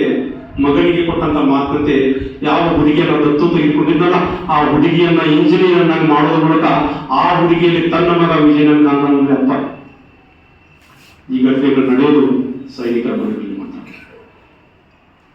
ಮೇಜರ್ ಮನೋಜ್ ಕುಮಾರ್ ಪಾಂಡೆ ಕಾರ್ಗಿಲ್ ಯುದ್ಧದಲ್ಲಿ ಹುತಾತ್ಮರಾಗ್ತಾರೆ, ಪರಮ ಚಕ್ರ ತೆಗೆದುಕೊಳ್ತಾರೆ. ಅದಕ್ಕೆ ತಾನೇ ಬಿ ಮುಗಿಸಿದ ಹುಡುಗ ಸಾಫ್ಟ್ವೇರ್ ಇಂಜಿನಿಯರ್ ಆಗಿ ಹುಡುಗ ಒಂದು ಅಪ್ಲಿಕೇಶನ್ ಆಗ್ತಾನಂತೆ, ಆರ್ಮಿಗೆ ಒಂದು ಅಪ್ಲಿಕೇಶನ್ ಆಗ್ತಾನಂತೆ, ಇಂಟರ್ವ್ಯೂ ಹೋಗ್ತಾನೆ. ಅಲ್ಲಿಂದ ಆರ್ಮಿ ಅಧಿಕಾರಿಗಳು ಕೇಳ್ತಾರಂತೆ, ಅದಪ್ಪ ಸಾಫ್ಟ್ವೇರ್ ಇಂಜಿನಿಯರ್ ಮಾಡಿದೀಯಾ, ಲಕ್ಷ ಲಕ್ಷ ಸಂಬಳ ಬರುತ್ತೆ, AC ರೂಮ್ ಇರುತ್ತೆ, AC ಗಾಡಿ ಇರುತ್ತೆ, ಮೇಲ್ಗಡೆ ಫ್ಯಾನ್ ಇರುತ್ತೆ, ಒಂದು ಐಷಾರಾಮಿ ಜೀವನವನ್ನು ನೀನು ನಡೆಸಬಹುದಲ್ಲ, ಆರ್ಮಿಗೆ ಹೇಗೆ ಬಂದಿದ್ದು ಅಂದಾಗ ಮನೋಜ್ ಕುಮಾರ್ ಪಾಂಡೆ ಹೇಳ್ತಾರಲ್ಲ, ಸರ್ ನನಗೆ ಪರಮವೀರ ಚಕ್ರ ಬೇಕಾಗಿದೆ, ಪರಮವೀರ ಚಕ್ರ ಆರ್ಮಿ ಬಿಟ್ಟರೆ ಹೊರಗಡೆ ಎಲ್ಲೂ ಸಿಗೋದಲ್ಲ ಸರ್, ಆ ಪರಮವೀರ ಚಕ್ರದ ಸಲುವಾಗಿ ಆರ್ಮಿಗೆ ಅಪ್ಲಿಕೇಶನ್ ಹಾಕಿದ್ವಿ ಅಂತ ಹುಡುಗ ಧೈರ್ಯದ ಮಾತುಗಳು ಹೇಳಿದಾಗ ಹುಡುಗನನ್ನ ಆರ್ಮಿಯವರು ನಿಯುಕ್ತಿ ಮಾಡ್ಕೋತಾರಂತೆ, ತರಬೇತಿ ಕೊಡ್ತಾರಂತೆ, ಕಾರ್ಗಿಲ್ ಗುಡ್ಡಕ್ಕೆ ಡೆಪ್ಲಾಯ್ ಮಾಡ್ತಾರಂತೆ. ಮೇಜರ್ ಮನೋಜ್ ಕುಮಾರ್ ಪಾಂಡೆ ಹೊತ್ತು ದೊಡ್ಡ ದೊಡ್ಡ ಪರ್ವತಗಳನ್ನು ಹತ್ತಿರ್ಬೇಕಾದ್ರೆ, ದೊಡ್ಡ ದೊಡ್ಡ ಪರ್ವತ ಹತ್ತಿದ್ರು, 15 kg ಭಾರಗಳನ್ನು ಹೊತ್ಕೊಂಡು ಹತ್ತಿದ್ರು. ಹತ್ತಿರ್ಬೇಕಾದ್ರೆ ವೈರಿಗಳು ಒಂದೊಂದು ಗುಂಡೆಗೆ ಮೋಟಾರ್ ಸಂಧಾನದಿಂದ ಬೇರೆ ಬೇರೆ ಗನ್ಗಳಿಂದ ಉತ್ತರ ಕೊಡ್ತಾ ಮೇಲ್ಗಡೆ ಹತ್ತಿದ್ರು. ಪಾಕಿಸ್ತಾನಿ ಸೈನಿಕರ 4-5 ಬಂಕರ್ಗಳನ್ನ ಮೇಜರ್ ಮನೋಜ್ ಕುಮಾರ್ ಪಾಂಡೆ ನಾಶ ಮಾಡ್ತಾರೆ. ನಾಶ ಮಾಡಿ ಮೇಲ್ಗಡೆ ಹತ್ತಿರ್ಬೇಕಾದ್ರೆ ಪಾಕಿಸ್ತಾನ ಸೈನಿಕರು ಹಾಕಿದಂತ ಮೋಟಾರ್ ಸಂಧಾನಿಗೆ ಅವ್ರ ಬಲಗೈ ಕಿತ್ತು ಹೋಗುತ್ತೆ, ಬಲಗೈ ಜೋತಾಡ್ತಿತ್ತು. ತಮ್ಮ ಪಕ್ಕದಲ್ಲಿದ್ದಂತ ಸೈನಿಕರಿಗೆ ಹೇಳ್ತಾರಂತೆ, ಬಲಗೈ ಯಾಕೋ ಜೋತಾಡ್ತಾ ಇದೆ, ನೋವಾಗ್ತಾ ಇದೆ, ದಯವಿಟ್ಟು ಬೆಲ್ಟ್ ತೆಗೆದುಕೊಂಡು ನನ್ನ ಶರೀರ ಕಟ್ಟಿಬಿಡು, ವೈರಿಗಳ ಜೊತೆಗೆ ಕಾದಾಡಲಿಕ್ಕೆ ನನಗೆ ಭಗವಂತ ಎಡಗೈ ಕೊಟ್ಟಿದ್ದಾರೆ ಅಂತೇಳಿ ಮತ್ತೆ ಮುನ್ನುಗ್ತಿದ್ದಂತೆ. ಮುನ್ನುಗ್ತಿರ್ಬೇಕಾದ್ರೆ ಮತ್ತೆ ಎಡಗೈಯಿಂದ ಗ್ರೆನೇಡ್ ಹಾಕಿ ಪಾಕಿಸ್ತಾನ ಸೈನಿಕರ ಮತ್ತಷ್ಟು ಬಂಕರ್ಗಳನ್ನ ಹಾಕಿಬಿಟ್ಟ. ಮತ್ತೆ ಬಂಕರ್ಗಳನ್ನ ನಾಶ ಮಾಡ್ತಾ ಮುನ್ನುಗ್ತಿರ್ಬೇಕಾದ್ರೆ ಪಾಕಿಸ್ತಾನ ಸೈನಿಕರು ಹಾಕಿದಂತ ಒಂದು ಮೋಟಾರ್ ಶೆಲ್ ದಾಳಿಗೆ ತುತ್ತಾಗಿ ಮೇಜರ್ ಮನೋಜ್ ಕುಮಾರ್ ಪಾಂಡೆ ಹುತಾತ್ಮರಾಗ್ತಾರೆ. ಹುತಾತ್ಮರಾದ ವಯಸ್ಸು ಕೇವಲ 24. ಮೇಜರ್ ಮನೋಜ್ ಕುಮಾರ್ ಪಾಂಡೆಗೆ ಮರಣೋತ್ತರವಾಗಿ ಈ ದೇಶದ ಅತ್ಯುನ್ನತ ಪ್ರಶಸ್ತಿಯಾದಂತಹ ಪರಮವೀರ ಚಕ್ರ ಘೋಷಣೆ ಮಾಡ್ತಾರೆ. ಪರಮವೀರ ಚಕ್ರ ಅವರ ತಾಯಿ ತೆಗೆದುಕೊಂಡಿರಬೇಕಾದ್ರೆ ಮೇಜರ್ ಮನೋಜ್ ಕುಮಾರ್ ಪಾಂಡೆ ತನ್ನ ಡೈರಿಯಲ್ಲಿ ಬರ್ಕೊಂಡಂತ 4 ಮಾತುಗಳನ್ನ ತಾಯಿ ಹೇಳ್ತಾರಂತೆ.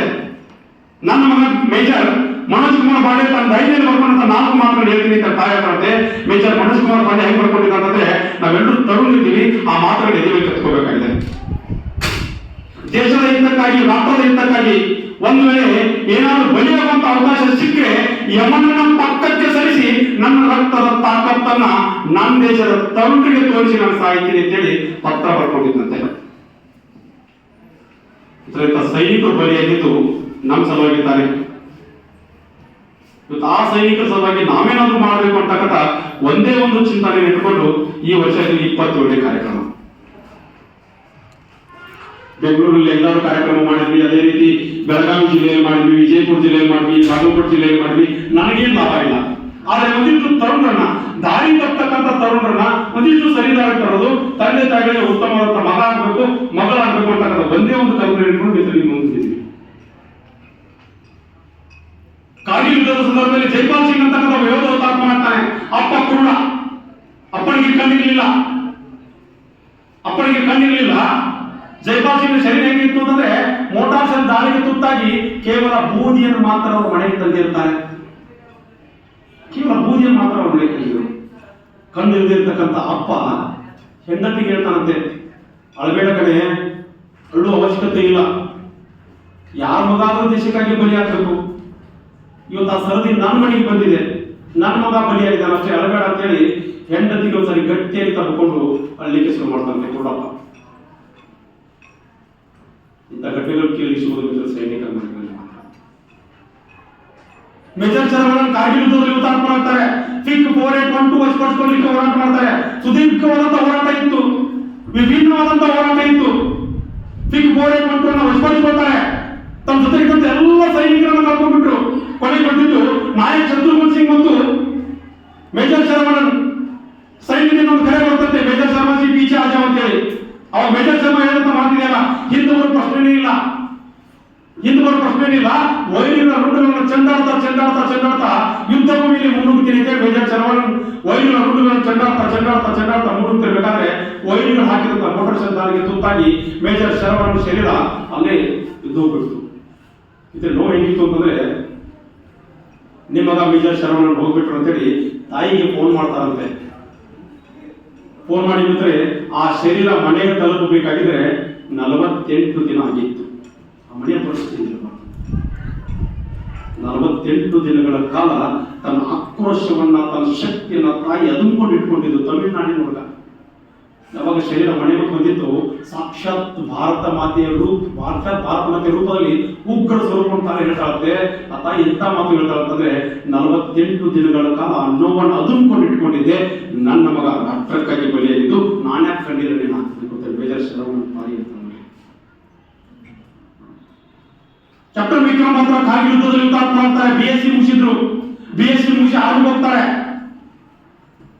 ಆರ್ಮಿಗೆ ಅವರನ್ನ ಡೆಪ್ಲಾಯ್ ಮಾಡಿದ್ರು. ದೊಡ್ಡ ದೊಡ್ಡ ಗುಡ್ಡಗಳನ್ನು ಗೆಲ್ಲಲಿಕ್ಕೆ ವಿಶೇಷವಾಗಿ ತರಬೇತಿಯನ್ನು ಕೊಟ್ಟು ಅವರನ್ನು ಡೆಪ್ಲಾಯ್ ಮಾಡಿದ್ರು. ವಿಕ್ರಮ್ ಮಾತ್ರ ಹೋಗ್ತಾರೆ. ಫಿಕ್ 5140 ದೊಡ್ಡದಾದಂತಹ ಗುಡ್ಡ ಕಾರ್ಗಿಲ್ ಗುಡ್ಡದಲ್ಲಿ. ಆ ಗುಡ್ಡವನ್ನ ವಶಪಡಿಸಿಕೊಳ್ತಾರೆ. ವೈರಿಗಳ ಜೊತೆಗೆ ಕಾದಾಡ್ತಾ ಆ ಗುಡ್ಡವನ್ನು ವಶಪಡಿಸಿಕೊಳ್ತಿರ್ಬೇಕಾದ್ರೆ ಮಿತ್ರ ಪಾಕಿಸ್ತಾನಿ ಸೈನಿಕರ ಜೊತೆಗೆ ಒಂದಿಷ್ಟು ಸಂಭಾಷಣೆಗಳು ನಡೆಯುತ್ತೆ. ಮೇಜರ್ ಶೇರ್ ಶಾ ಅಂತ ಹೇಳ್ತಿದ್ರಂತೆ ವಿಕ್ರಮ್ ಮಾತ್ರನಿಗೆ. ಪಾಕಿಸ್ತಾನ ಸೈನಿಕ ಹೇಳ್ತಾರಂತೆ, ಶೇರ್ ಶಾ ನಿಮ್ ದೇಶಕ್ಕೆ ನೀವು ಹೋಗ್ಬಿಡು, ನಿನ್ ಜೀವಂತ ಉಳಿಯೋದಿಲ್ಲ. ಅವಾಗ ವಿಕ್ರಮ್ ಮಾತ್ರ ಹೇಳಿದಂತ ಮಾತಿತ್ತಲ್ಲ, ಮಗನೇ ನೀನು ಕೊಲ್ಲಿಕ್ಕೆ ನಾವು ಬಂದಿದ್ದೀನಿ ಅಂತ ಹೇಳಿದಂತೆ. ಹಿಂದೆ ಹೋಗುವ ಪ್ರಶ್ನೆನೇ ಇಲ್ಲ. ಫಿಕ್ 5140 ದೊಡ್ಡದಾದಂತ ಗುಡ್ಡು. ಮತ್ತೊಬ್ಬ ಪಾಕಿಸ್ತಾನ ಸೈನಿಕ ಹೇಳ್ತಾರಂತೆ, ನಿಮ್ ದೇಶದಲ್ಲಿದ್ದಂತ ಮಾಧುರಿ ದೀಕ್ಷಿತರನ್ನು ಕೊಟ್ಬಿಟ್ರೆ ಕಾಶ್ಮೀರವನ್ನು ಬಿಟ್ಟು ಓಡೋಗ್ತೀನಿ ಅಂತ ಹೇಳಿದಾಗ ವಿಕ್ರಮ್ ಬಾತ್ರ ತಡ್ಕೊಳ್ಳಿಕ್ಕೆ ಆಗ್ಲಿಲ್ರಿ. ವಿಕ್ರಮ್ ಬಾತ್ರ ತನ್ನ ಕೈಯಲ್ಲಿದ್ದಂತ AK-47 ತೆಗೆದುಕೊಂಡು ಮುನ್ನುಗ್ತಾ ತಮ್ಮ ಮಾಧುರಿ ದೀಕ್ಷಿತರ ಅಂತೇಳಿ ವೈರಿಗಳನ್ನು ಚೆಂದಾಡಿ ಫಿಕ್ 5140 ಅಗದು ಬಿಡ್ತಾರೆ. ಫಿಕ್ 5140 ಗೆದ್ದ ನಂತರ ಬಹಳ ಹೋರಾಟ ಮಾಡಿದ್ದೀರಿ, ಹಿಂದಕ್ಕೆ ಬನ್ನಿ ಅಂತಂದಾಗ ವಿಕ್ರಮ್ ಪಾತ್ರ ಹೇಳ್ತಾರೆ, ದಿಲ್ ಮಾಂಗೆ ಮೋರ್ ಅಂತ ಹೇಳ್ತಾರೆ. ಇನ್ನಷ್ಟು ಈ ಹೃದಯಕ್ಕೆ ಆ ಗುಡ್ಡುಗಳ ಬೇಕಾಗಿವೆ, ವೈರಿಗಳ ರುಂಡುಗಳ ಬೇಕಾಗಿವೆ. ಹಾಗಾಗಿ ನಾನು ಹೊರಗೆ ಬರೋದಿಲ್ಲ, ನಾನು ಇಲ್ಲೇ ಇರ್ತೀನಿ, ಕೆಲಸ ಮಾಡ್ತೀನಿ ಅಂತೇಳಿ ಮತ್ತೆ ಕೆಲಸಕ್ಕೆ ಹೋಗ್ತಾರೆ. ಮತ್ತೆ ಡೆಪ್ಲಾಯ್ ಆಗ್ತಾರೆ. ಮಿತ್ರ ಡೆಪ್ಲಾಯ್ ಆಗಿ ಒಬ್ಬ ಸೈನಿಕ ಹುತಾತ್ಮ ಆಗಿರ್ತಾನೆ. ಆ ಹುತಾತ್ಮ ಸೈನಿಕನ ಶರೀರದಲ್ಲಿ ಹೋದಾಗ ವಿಕ್ರಮ್ ಬಾತ್ರ ಅವರು ಹುತಾತ್ಮರಾಗ್ತಾರೆ. ತಮಗಿರ್ತಕ್ಕಂಥ ಒಬ್ಬ ಮಗನನ್ನ ರಾಷ್ಟ್ರಕ್ಕೆ ಅರ್ಪಣೆ ಮಾಡ್ತಾರೆ. ಮೇಜರ್ ಸಂದೀಪ್ ಉನ್ನಿಕೃಷ್ಣನ್ 2008ರ ಮುಂಬೈ ದಾಳಿಯಲ್ಲಿ ಹುತಾತ್ಮರಾಗ್ತಾರೆ. ಅದೇ ಮುಂಬೈ ದಾಳಿಯಲ್ಲಿ 197 ಜನ ಅಮಾಯಕರನ್ನು ಕಳ್ಕೊಳ್ತೀವಿ. ಹೇಮಂತ್ ಕರಕರೆ IPS ಅಧಿಕಾರಿ ಅಶೋಕ್ ಆಮ್ಟೆ, ಶಶಿಕಾಂತ್ ಶಿಂದೆ, ವಿಜಯ್ ಸಾವರ್ಕರ್ ಇವರೆಲ್ಲರೂ ಕಳ್ಕೊಂಡು ಅದೇ ಘಟನೆಯಲ್ಲಿ ಮೇಜರ್ ಸಂದೀಪ್ ಉನ್ನಿಕೃಷ್ಣನ್ ಕಳ್ಕೊಳ್ತೀವಿ. ಮೇಜರ್ ಉನ್ನಿಕೃಷ್ಣನ್ ಅವರನ್ನ ಸ್ಪೆಷಲ್ ಆಗಿ ಸ್ಕ್ವಾಡ್ ಆಗಿ ಆ ಘಟನೆಗೆ ಹಾಕಿದ್ರು ಆಪರೇಷನ್ ಸಕ್ಸಸ್ ಸಲುವಾಗಿ. ಮೇಜರ್ ಸಂದೀಪ್ ಉನ್ನಿಕೃಷ್ಣನ್ ಹೇಳಿದಂತ ಮಾತಿತ್ತಲ್ಲ, ಮೇಲ್ಗಡೆ ಭಯೋತ್ಪಾದಕರಿದ್ರು, 10 ಜನ ಪಾಕಿಸ್ತಾನಿ ಭಯೋತ್ಪಾದಕರು ಬಂದಿದ್ರು. Major Sandeep Unnikrishnan NSG commander ಹೇಳ್ತಾನಂತೆ, you do not came up here, I will handle them. ಮೇಲ್ಗಡೆ ನೀವು ಬರ್ಲಿಕ್ಕೆ ಹೋಗ್ಬೇಡಿ, ಅವ್ರನ್ನ ನಾನು ನೋಡ್ಕೋತೀನಿ ಅಂತೇಳಿ ಮೇಲ್ಗಡೆ ಇದ್ದಂತ ಎಲ್ಲ ಭಯೋತ್ಪಾದಕರನ್ನ ಸಂದೀಪ್ ಉನ್ನಿಕೃಷ್ಣನ್ ನೋಡ್ಕೊಂಡಿದ್ರಂತೆ. ಆದರೆ ಮರಳಿ ಸಂದೀಪ್ ಉನ್ನಿಕೃಷ್ಣನ್ ಬರಲಿಲ್ಲ. ತಮಗಿರ್ತಕ್ಕಂಥ ಒಬ್ಬ ಮಗನನ್ನ ರಾಷ್ಟ್ರಕ್ಕೆ ಅರ್ಪಣೆ ಮಾಡಿದಂತ ತಾಯಿ ಸಂದೀಪ್ ಉನ್ನಿಕೃಷ್ಣನ್ ತಾಯಿ ಕನ್ನಂಬಾಟ್ ಉನ್ನಿಕೃಷ್ಣನ್ ಅವರು ಹೇಳ್ತಾರೆ, ನನ್ನ ಮಗ ಸಂದೀಪನನ್ನು ಕಳ್ಕೊಂಡ ನಂತರ ನನ್ನ ಮನೆಗೆ ದಿನನಿತ್ಯ ಲಕ್ಷಾಂತರ ಸಂದೀಪರು ಬರ್ತಿದ್ದಾರೆ. ಆ ಸಂದೀಪರಲ್ಲಿ ನನ್ನ ಮಗ ಸಂದೀಪನನ್ನು ಕಾಣ್ತಿದ್ದೀನಿ ಅಂತೇಳಿ ಮುಂದುವರೆದ ಒಂದು ಕಾರ್ಯಕ್ರಮದಲ್ಲಿ ತಾಯಿ ಹೇಳ್ತಾರೆ, ನನ್ನ ಮಗನು ಸೈನ್ಯದಲ್ಲಿ ಸೇರ್ಕೊಂಡು ರಿಟೈರ್ಡ್ ಆಗಿ ಬಂದು ದೊಡ್ಡ MLA MP ಆಗಿ ದೊಡ್ಡ ಫ್ಯಾಕ್ಟರಿಗಳನ್ನು ಕಟ್ಟಿ ದೇಶವನ್ನು ಲೂಟಿ ಮಾಡಬೇಕಾಗಿತ್ತು. ಲೂಟಿ ಮಾಡುವಂತ ಅವಕಾಶ ಭಗವಂತ ನನ್ನ ಮಗನಿಗೆ ಕೊಡಲಿಲ್ಲ. ನನ್ನ ಮಗನಿಗೆ ಕೊಟ್ಟಿದ್ದು ಈ ದೇಶದ ಮಣ್ಣಲ್ಲಿ ಮಣ್ಣಾಗುವಂತ ತಾಕತ್ತನ್ನ ತಾಯಿ ಭಾರತಿ ಕೊಟ್ಬಿಟ್ಟು, ಆ ಕಾರಣಕ್ಕೆ ನನ್ನ ಮನೆಯಲ್ಲಿ ಹುಟ್ಟಿದಂತ ಒಬ್ಬ ಸಾಮಾನ್ಯ ಹುಡುಗ ದೇಶದ ಮಗನಿಗೆ ಸಾಯುವಂತ ಅವಕಾಶವನ್ನ ನನ್ನ ಮನೆಗೆ ಕೊಟ್ಬಿಡಲ್ಲ. ಅದರ ಸಲುವಾಗಿ ಕೃತಜ್ಞನಾಗಿದ್ದೇನೆ ಅಂತ ತಾಯಿ ಹೇಳ್ತಾ ತನ್ನ ಮಗನಿಗೊಂದು ಜಯಂತಿ. ಕಾರ್ಗಿಲ್ ಯುದ್ಧದ ಸಂದರ್ಭದಲ್ಲಿ ಒಂದಿಷ್ಟು ಘಟನೆಗಳು ನಡೆದಿತ್ತು. ಆ ಘಟನೆಗಳು ತಮ್ಮ ಕಣ್ಣು ತಂದು ನಿಮ್ಮ ಮಾತಿಗೆ ಬರ ಮಾಡ್ತೀನಿ. ಕಾರ್ಗಿಲ್ ಯುದ್ಧ ನಡೆದಿರಬೇಕಾದ್ರೆ ದೇಶದಲ್ಲಿ ಸಾಕಷ್ಟು ಘಟನೆಗಳು ನಡೆದಿತ್ತು. ಒಂದಿಷ್ಟು ತರುಣರು ಯಾರ್ಯಾರು ದೇಶಕ್ಕಾಗಿ ಬಲಿಯಾಗಿದ್ದಾರಲ್ಲ ಅಂತವ್ರ ಸಲುವಾಗಿ ಮನೆ ಮನೆಗೆ ಹೋಗಿ ನಿಧಿ ಸಂಗ್ರಹ ಮಾಡ್ತಿದ್ರು. ಮತ್ತೊಂದು ಕಡೆ 1999 ಸಂದರ್ಭದಲ್ಲಿ ನಮ್ಮ ದೇಶದ ಅವತ್ತಿನ ತರುಣರು ಭಾರತ ವಿಶ್ವಕಪ್ ಪಂದ್ಯ ಆಡ್ತಿತ್ತು. ಯಾವಾಗ ತೆಂಡೂಲ್ಕರ್ 4 ಹೊಡಿತಿದ್ರು, ಯಾವಾಗ ಸೆಹ್ವಾಗ್ 6 ಹೊಡಿತಿದ್ರು, ಮನೆಯಲ್ಲಿ ಕುತ್ಕೊಂಡು ಚಪ್ಪಾಳೆ ಹಾಕುವಂತ ತರುಣರ ಸಂಖ್ಯೆ ಒಂದು ಕಡೆ ಆಗಿತ್ತು. ಆ ಟ್ಯೂನ್ ಚೇಂಜ್ ಮಾಡಲೇ ಇಲ್ಲ. ಕಾರ್ಗಿಲ್ ಯುದ್ಧದ ಟ್ಯೂನ್ ಚೇಂಜ್ ಮಾಡಲೇ ಇಲ್ಲ. ಮುಂಬೈಲಿ ಒಂದು ಘಟನೆ ನಡೆಯುತ್ತೆ. ಒಂದಿಷ್ಟು ತರುಣರು ಮನೆಗಳು ಹೋಗಿ ಸೈನಿಕರ ಸಲುವಾಗಿ ನಿಧಿ ಸಂಗ್ರಹ ಮಾಡ್ತಿದ್ರು. ಸಂಗ್ರಹ ಮಾಡ್ತಿರ್ಬೇಕಾದ್ರೆ ಮುಂಬೈಲಿ ಒಬ್ಬ ಹಿರಿಯರು 1,000 ರೂಪಾಯಿ ಡಬ್ಬಿಲಿ ಹಾಕ್ತಾರಂತೆ. ಪಕ್ಕದಲ್ಲಿ ನಿಂತ 13 ವರ್ಷದ ಹುಡುಗಿ, ಅಪ್ಪನ ಪಕ್ಕದಲ್ಲಿ ನಿಂತ್ಕೊಂಡಿದ್ದಂತೆ 13 ವರ್ಷದ ಹುಡುಗಿ ಅಪ್ಪನ ಕೇಳ್ತಾರಂತೆ 1,000 ರೂಪಾಯಿ ಡಬ್ಬಿಲಿ ಎಂತ ಖರ್ಚು ಹಾಕಿ ಬಂದಾಗ ಅಪ್ಪ ಹೇಳ್ತಾರಂತೆ, ಕಾರ್ಗಿಲ್ ಯುದ್ಧ ನಡೆದಿದೆ, ನಮ್ಮ ಸಲುವಾಗಿ ಯೋಧರು ಬಲಿ ಆಗ್ತಿದ್ದಾರೆ, ಆ ಯೋಧರ ಸಲುವಾಗಿ ಒಬ್ಬ ಜವಾಬ್ದಾರಿಯುತ ನಾಗರಿಕರಾಗಿ 1,000 ರೂಪಾಯಿ ಆ ಡಬ್ಬಿಲಿ ಹಾಕ್ತಿದ್ದೀವಿ ಅಂತಂದಾಗ ಹುಡುಗಿ ಆಲೋಚನೆ ಮಾಡ್ತಾರಂತೆ, ಅಪ್ಪ ತಮ್ಮ ಕರ್ತವ್ಯ ನಿರ್ವಹಿಸ್ಬಿಟ್ರು, ನಾನು ನನ್ನ ಕರ್ತವ್ಯ ನಿರ್ವಹಿಸಬೇಕು ಅಂತಂದಾಗ ಹುಡುಗಿಯ ವಯಸ್ಸು ಕೇವಲ 13. ಒಂದು ದೇಶಭಕ್ತಿ ಹಾಡುಗಳನ್ನು ಕಂಠಪಾಠ ಮಾಡ್ತಾರೆ. ತಾನು ಕಂಠಪಾಠ ಮಾಡಿದ ಹಾಡುಗಳನ್ನ ಮುಂಬೈ ಟ್ರೈನ್ನಲ್ಲಿ ದಿನನಿತ್ಯ ಸ್ಕೂಲ್ಗೆ ಹೋಗ್ತಿದ್ರು. ದಿನನಿತ್ಯ ಸ್ಕೂಲ್ಗೆ ಹೋಗ್ತಿರ್ಬೇಕಾದ್ರೆ ಯಾರ ಟ್ರೈನ್ನಲ್ಲಿ ಸಾರ್ವಜನಿಕರು ಬರ್ತಿದ್ರು ಅವ್ರ ಮುಂದೆ ಹಾಡನ್ನ ಆಡ್ತಾ 45,000 ರೂಪಾಯಿಗಳನ್ನ ಭಿಕ್ಷೆಯ ರೂಪದಲ್ಲಿ ಸಂಗ್ರಹ ಮಾಡ್ತಾರೆ. ಸಂಗ್ರಹ ಮಾಡಿದಂತ 45,000 ರೂಪಾಯಿಗಳನ್ನ ಹುತಾತ್ಮರಿಗೆ ಸಮರ್ಪಣೆ ಮಾಡುವುದು ಜೈ ಹೇಳ್ತಾರೆ. ಅವ್ರ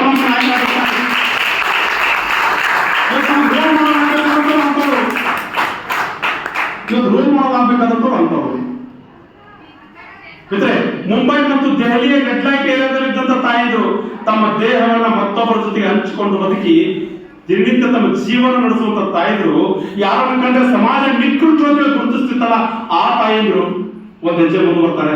ನಾನು ಕೂಡ ನನ್ನ ಸೈನಿಕರ ಸಲುವಾಗಿ ಏನಾದ್ರು ಮಾಡ್ತೀನಿ ಅಂತ ಮತ್ತೊಬ್ಬರ ಜೊತೆಗೆ ದೇಹ ಹಂಚಿಕೊಂಡು ಬದುಕುವಂತ ತಾಯಿದ್ರು. ಆ ತಾಯಿದ್ರು ಒಂದ್ ಹೆಜ್ಜೆ ಮುಂದೆ ಬಂದು ಒಂದು ದಿನ ತಾವು ಏನು ಮತ್ತೊಬ್ಬರ ಜೊತೆಗೆ ಬದುಕಿ ಸಂಗ್ರಹ ಮಾಡ್ತಾರಲ್ಲ ಆ ಸಂಗ್ರಹ ಮಾಡಿದ 30,000 ರೂಪಾಯಿಗಳನ್ನ ಹುತಾತ್ಮರಿಗೆ ಸಮರ್ಪಣೆ ಮಾಡಿ ಒಂದು ಜೈ ಹೇಳ್ತಾರಲ್ರಿ. ಎಂತ ಕಷ್ಟ ಕೆಲಸ. ನಾವು ದೇಶದ ಜೊತೆಗೆ ನಿಲ್ತೀವಿ ಅಂತೇಳಿ ಸಂಗ್ರಹ ಮಾಡ್ತಾರಲ್ಲ. ಹುಬ್ಬಳ್ಳಿಯ ಬಾಜಿ ತರುಣರು ದುಡ್ಡು ಬೇಡಿ ಹೋದಾಗ ತಾನು ದಿನನಿತ್ಯ ಭಿಕ್ಷೆ ಬೇಡಿ ಬದುಕ್ತಿದ್ದು. ರೋಡ್ ಮೇಲೆ ಕುತ್ಕೊಂಡು ಭಿಕ್ಷೆ ಬೇಡಿ ಬದುಕುವಂತ ಬಾಜಿ ತಾನು ಭಿಕ್ಷೆ ಬೇಡಿ ತಂದಂತ ಕಾಯಿನ್ಗಳನ್ನ 2 ಇಲಿ ಕಾಯಿನ್ಗಳನ್ನ ಆ ಡಬ್ಬಿಯಲ್ಲಿ ಹಾಕಿ ನಾನು ಕೃತಾರ್ಥನಾಗಿ ದಯವಿಟ್ಟು ನನ್ನ ಸೈನಿಕರಿಗೆ ಸಲ್ಲಿಸಿ ರೀತಿ ಅಜ್ಜಿ ಹೇಳ್ತಾರಲ್ರಿ ಅಂತ ನಮಗೆ ಗೆಲುವಾಗಿರ್ತಾನೆ. ರಾಜಸ್ಥಾನದ ಹುಡುಗ ತನ್ನ ಮದುವೆ ಸಲುವಾಗಿ 5 ಲಕ್ಷ ರೂಪಾಯಿ ನಾನು ಇಟ್ಕೊಂಡಿದ್ದ. 5 ಲಕ್ಷ ರೂಪಾಯಿಗಳನ್ನ ಹುತಾತ್ಮರಿಗೆ ಸಮರ್ಪಣೆ ಮಾಡ್ತಾನೆ. 100 ರೂಪಾಯಿಯಲ್ಲಿ ಹಾರ ಬದಲಾಯಿಸಿಕೊಳ್ಳೋದ್ರ ಮೂಲಕ ಮದುವೆಯಾಗಿ ಮತ್ತೊಬ್ಬರಿಗೆ ಮಾದರಿ ಆಗ್ತಾನಲ್ರಿ ಅಂತ ನಮ್ಗೆ ಗೆಲುವಾಗಿರ್ತಾನೆ. ಕಾರ್ಗಿಲ್ ಯುದ್ಧದ ಸಂದರ್ಭದಲ್ಲಿ ಮೇಜರ್ ವಿವೇಕ್ ಗುಪ್ತಾ ಹುತಾತ್ಮರಾಗಿದ್ದರು. ಮೇಜರ್ ವಿವೇಕ್ ಗುಪ್ತಾ ಅವರ ಜೀವನ ಹೆಂಗಿತ್ತು ಅಂತಂದ್ರೆ ಅವರು ಡೆಪ್ಲಾಯ್ ಆದ ನಂತರ ಮೇಜರ್ ಆಗಿ ಡೆಪ್ಲಾಯ್ ಆದ ನಂತರ ಅವರನ್ನ ಎಲ್ಲಿ ಸೈನಿಕರಿಗೆ ಬೂಟ್ಗಳನ್ನು ಕೊಡ್ತಿದ್ರು, ಎಲ್ಲಿ ಸೈನಿಕರಿಗೆ ಶಾಕ್ಸ್ಗಳನ್ನು ಕೊಡ್ತಿದ್ರು, ಎಲ್ಲಿ ಸೈನಿಕರಿಗೆ ಅರಿವುಗಳನ್ನು ಕೊಡ್ತಿದ್ರು ಅಲ್ಲಿ ಡಿಪ್ಲಾಯ್ ಮಾಡಿದ್ರಂತೆ. ಈ ಕಾರಣಕ್ಕಾಗಿ ನಾನು ಸೈನಿಕ ಆಗಿಲ್ಲ ಅಂತ ಹೇಳಿದ್ರು. ಬೂಟು ಶಾಕ್ಸು ಅರಿವುಗಳನ್ನು ಹಂಚಲಿಕ್ಕೆ ನಾನು ಸೈನಿಕನಾಗಿಲ್ಲ, ದಯವಿಟ್ಟು ನನ್ನನ್ನು ಕೂಡ ಕಾರ್ಗಿಲ್ ಗುಡ್ಡಕ್ಕೆ ಡೆಪ್ಲಾಯ್ ಮಾಡಿ ಅಂತೇಳಿ ಆ ಸೈನಿಕ ತನ್ನನ್ನು ತಾನು ಡೆಪ್ಲಾಯ್ ಮಾಡಿಕೊಂಡು ಕಾರ್ಗಿಲ್ ಗುಡ್ಡಕ್ಕೆ ಹೋಗ್ತಾನೆ. ತೊರಲಿಂಗ್ ಪರ್ವತಕ್ಕೆ ಹತ್ತಿರಬೇಕಾದ್ರೆ ಒಂದು ಕಡೆ ಯಶವಂತ್ ಸಿಂಗ್ ತೋಮರ್ ಹೇಳ್ತಾರಂತೆ, ನಮ್ 11 ತೋಮರ್ ಜಾಯಂಗೆ 11 ಜೀತ್ ಕರ್ ವಾಪಸ್ ಆಯಂಗೆ. 11 ಜನ ತೋಮರ್ ಹೋಗ್ತಿದೀವಿ, 11 ಜನ ಗೆದ್ದುಕೊಂಡು ನಾಳೆ ಗುಡ್ಡದ ಮೇಲೆ ಈ ದೇಶದ ತ್ರಿವರ್ಣ ಧ್ವಜ ನೆಟ್ಟು ನಾವೆಲ್ಲರೂ ಬೆಳಿಗ್ಗೆ ಸಿಗೋಣ ಅಂತ ಹೇಳ್ತಾರೆ. ಮತ್ತೊಂದು ಕಡೆ ಕ್ಯಾಪ್ಟನ್ ಗವರ್ನರ್ ಹೇಳ್ತಂತೆ, ನಾವೆಲ್ಲರೂ ಬೆಳಿಗ್ಗೆ ಸಿಗೋದಿದೆ, ಹೋರಾಟ ಮಾಡೋದಿದೆ, ಗುಡ್ಡ ಚೆಲ್ಲೋದಿದೆ ಅಂತ ಹೇಳಿದ್ರೆ. ಮತ್ತೊಂದು ಕಡೆ ಮೇಜರ್ ವಿವೇಕ್ ಗುಪ್ತಾ ಏನಾದ್ರು ಮಾಡಿ ಗುಡ್ಡವನ್ನು ಸ್ಪರ್ಶಿಸಿಕೊಳ್ಳಬೇಕು ಅಂತೇಳಿ ನಾಳೆ ಬೆಳಗ್ಗೆ ಎಲ್ಲರೂ ಸಿಗೋಣ ಅಂತ ಹೇಳಿದಂತ ಯಶವಂತ್ ಸಿಂಗ್ ತೋಮರ್ ನಮ್ಮ ಜೊತೆಗೆ ಇರಲಿಲ್ಲ, ಗುಡ್ಡ ಮಾತ್ರ ಗೆದ್ದಿದ್ರು.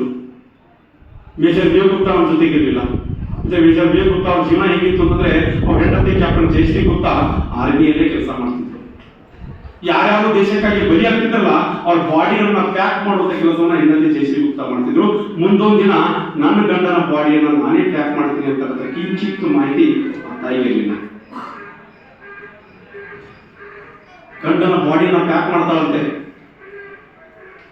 ತನ್ನ ಗಂಡನ ಬಾಡಿಯನ್ನ ಪ್ಯಾಕ್ ಮಾಡಿದಂತ ಬಾಡಿಗೆ ಅಂತ್ಯ ಸಂಸ್ಕಾರದ ಸಂದರ್ಭದಲ್ಲಿ 4 ಹೆಜ್ಜೆ ಹೆಗಲು ಕೊಡ್ತಾಳಂತ ಹೆಂಡತಿ. ಎಲ್ಲಿಯೂ ಉದಾಹರಣೆ ಕೇಳಿಲ್ಲ. ಗಂಡನ ಅಂತ್ಯ ಸಂಸ್ಕಾರದ ಸಂದರ್ಭದಲ್ಲಿ ಗಂಡನ ದೇಹಕ್ಕೆ ಹೆಗಲು ಕೊಡೋದಿದೆಯಲ್ಲ ಕ್ಯಾಪ್ಟನ್ ಜಯಶ್ರೀ ಗುಪ್ತಾ ಮಾಡ್ತಾಳೆ. 4 ಹೆಜ್ಜೆ ನಡೆದು ಗಂಡನ ದೇಹಕ್ಕೆ ಒಂದು ದೊಡ್ಡದಾದಂತಹ ಸೆಲ್ಯೂಟ್ ಕೊಟ್ಟು ಮತ್ತಷ್ಟು ಸೈನಿಕರು ಹುತಾತ್ಮರಾಗಿದ್ದಾರೆ. ಆ ಸೈನಿಕರ ಬಾಡಿಗಳನ್ನ ಪ್ಯಾಕ್ ಮಾಡಬೇಕು, ಅವ್ರ ತಾಯಿದ್ರು ಅವ್ರ ಮನೆಯವರು ಆ ಬಾಡಿಗಳ ಸಲುವಾಗಿ ಕಾಯ್ಕೊಂಡು ಕೂತಿದ್ದಾರೆ ಅಂತೇಳಿ ಮತ್ತೆ ತನ್ನ ಕೆಲಸಕ್ಕೆ ಹೋಗ್ತಾಳೆ ಕ್ಯಾಪ್ಟನ್ ಜಯಶ್ರೀ ಗುಪ್ತಾ. ಘಟನೆಗಳು ನಡೆದಿದ್ದು ಕಾರ್ಗಿಲ್ ಯುದ್ಧದ ಸಂದರ್ಭ. ಇದ್ರೆ ನಾವೆಲ್ಲರೂ ಅಲೆಕ್ಸಾಂಡರ್ ದಿ ಗ್ರೇಟ್ ಓದಿದ್ದೀವಿ. ಅಲೆಕ್ಸಾಂಡರ್ ದಿ ಗ್ರೇಟ್ ಓದಿದ್ದೀವಿ ತಾನೆ. ಅಲೆಕ್ಸಾಂಡರ್ ಜಗತ್ತನ್ನೇ ಗೆದ್ದುಬಿಟ್ಟ ಅಂತ ಹೇಳಿ ಜಗತ್ತನ್ನೇ ಗೆದ್ದಂತ ಅಲೆಕ್ಸಾಂಡರ್ ಕುರಿತು ನಾವು ಓದಿಬಿಟ್ಟಿವಿ. ಅದರ ಸೊಕ್ಕಿನಿಂದ ಬರ್ತಕ್ಕಂಥ ಅಲೆಕ್ಸಾಂಡರ್ಗೆ ಅವ್ರ ಗುರು ಹೇಳ್ತಾರಂತೆ ಅರಿಸ್ಟಾಟಲ್, ಭಾರತ ದೇವ ಮಂದಿರ ಕಣಪ್ಪ, ಭಾರತದ ಮೇಲೆ ಹೋಗ್ತಿರ್ಬೇಕಾದ್ರೆ ಕತ್ತಿಯನ್ನು ಹಿಡ್ಕೊಂಡು ಹೋಗ್ಬೇಡ, ಕೈ ಮುಗಿದು ಹೋಗ್ಬಿಡು. ಯಾರ್ಯಾರ ಕೈ ಮುಗಿದು ಹೋಗಿದಾರಲ್ಲ ಅವರೆಲ್ಲರನ್ನು ಸ್ವೀಕರಿಸಿದಂತ ದೇಶ ಭಾರತ. ತನ್ನ ಗುರಿಯ ಮಾತನ್ನು ಕೇಳಲಿಲ್ಲ. ಯಾರ್ಯಾರ ಕತ್ತಿ ಹಿಡ್ಕೊಂಡು ಹೋಗಿದಾರಲ್ಲ ಅವರೆಲ್ಲರನ್ನು ಕತ್ತರಿಸಿ ಹಾಕಿದಂತ ದೇಶ ಭಾರತ ಅಂತ ಏನಿರುತ್ತೆ ಅದು ಕೇಳಲಿಲ್ಲ ಅಲೆಕ್ಸಾಂಡರ್. ಈ ದೇಶದ ಮೇಲೆ ದಾಳಿ ಮಾಡ್ತಾನೆ. 2 ಲಕ್ಷ ಸಂಖ್ಯೆ ಸೈನಿಕರೊಂದಿಗೆ ಈ ದೇಶದ ಮೇಲೆ ದಾಳಿ ಮಾಡ್ತಾನೆ. ಗಡಿಯಲ್ಲಿದ್ದಂತ ಅಶ್ವಘರ ರಾಜರನ್ನು ಗೆಲ್ಲಲಿಕ್ಕಾಗಲಿಲ್ಲ. ಗಂಡ ಸತ್ತೋದ ನಂತರ ಖಡ್ಗ ಕೆಳಗಿಡಬಾರದು ಅಂತೇಳಿ ರಾಣಿ ಕೃಪ, ಅಶ್ವಘರ ರಾಜನ ಹೆಂಡತಿ ರಾಣಿ ಕೃಪ ಕಚ್ಚಿಯನ್ನು ಕಟ್ಕೊಂಡು ಕೈಯಲ್ಲಿ ಖಡ್ಗ ಇಟ್ಕೊಂಡು 10,000 ಸಂಖ್ಯೆ ಸೈನಿಕರನ್ನು ಕಟ್ಕೊಂಡು 2 ಲಕ್ಷ ಸಂಖ್ಯೆ ಸೈನಿಕರೊಂದಿಗೆ ಈ ದೇಶದ ಮೇಲೆ ದಾಳಿ ಮಾಡಿ ಬಂದಂತ ಅಲೆಕ್ಸಾಂಡರ್ನ ಒತ್ತುವರಿಸಿದಂತ ಜಗತ್ತಿನ ಒಂದೇ ಒಂದು ದೇಶ ಯಾವ್ದಾದ್ರು ಇದ್ರೆ ಅದು ನಮ್ಮ ಪುಣ್ಯಭೂಮಿ ಭಾರತ.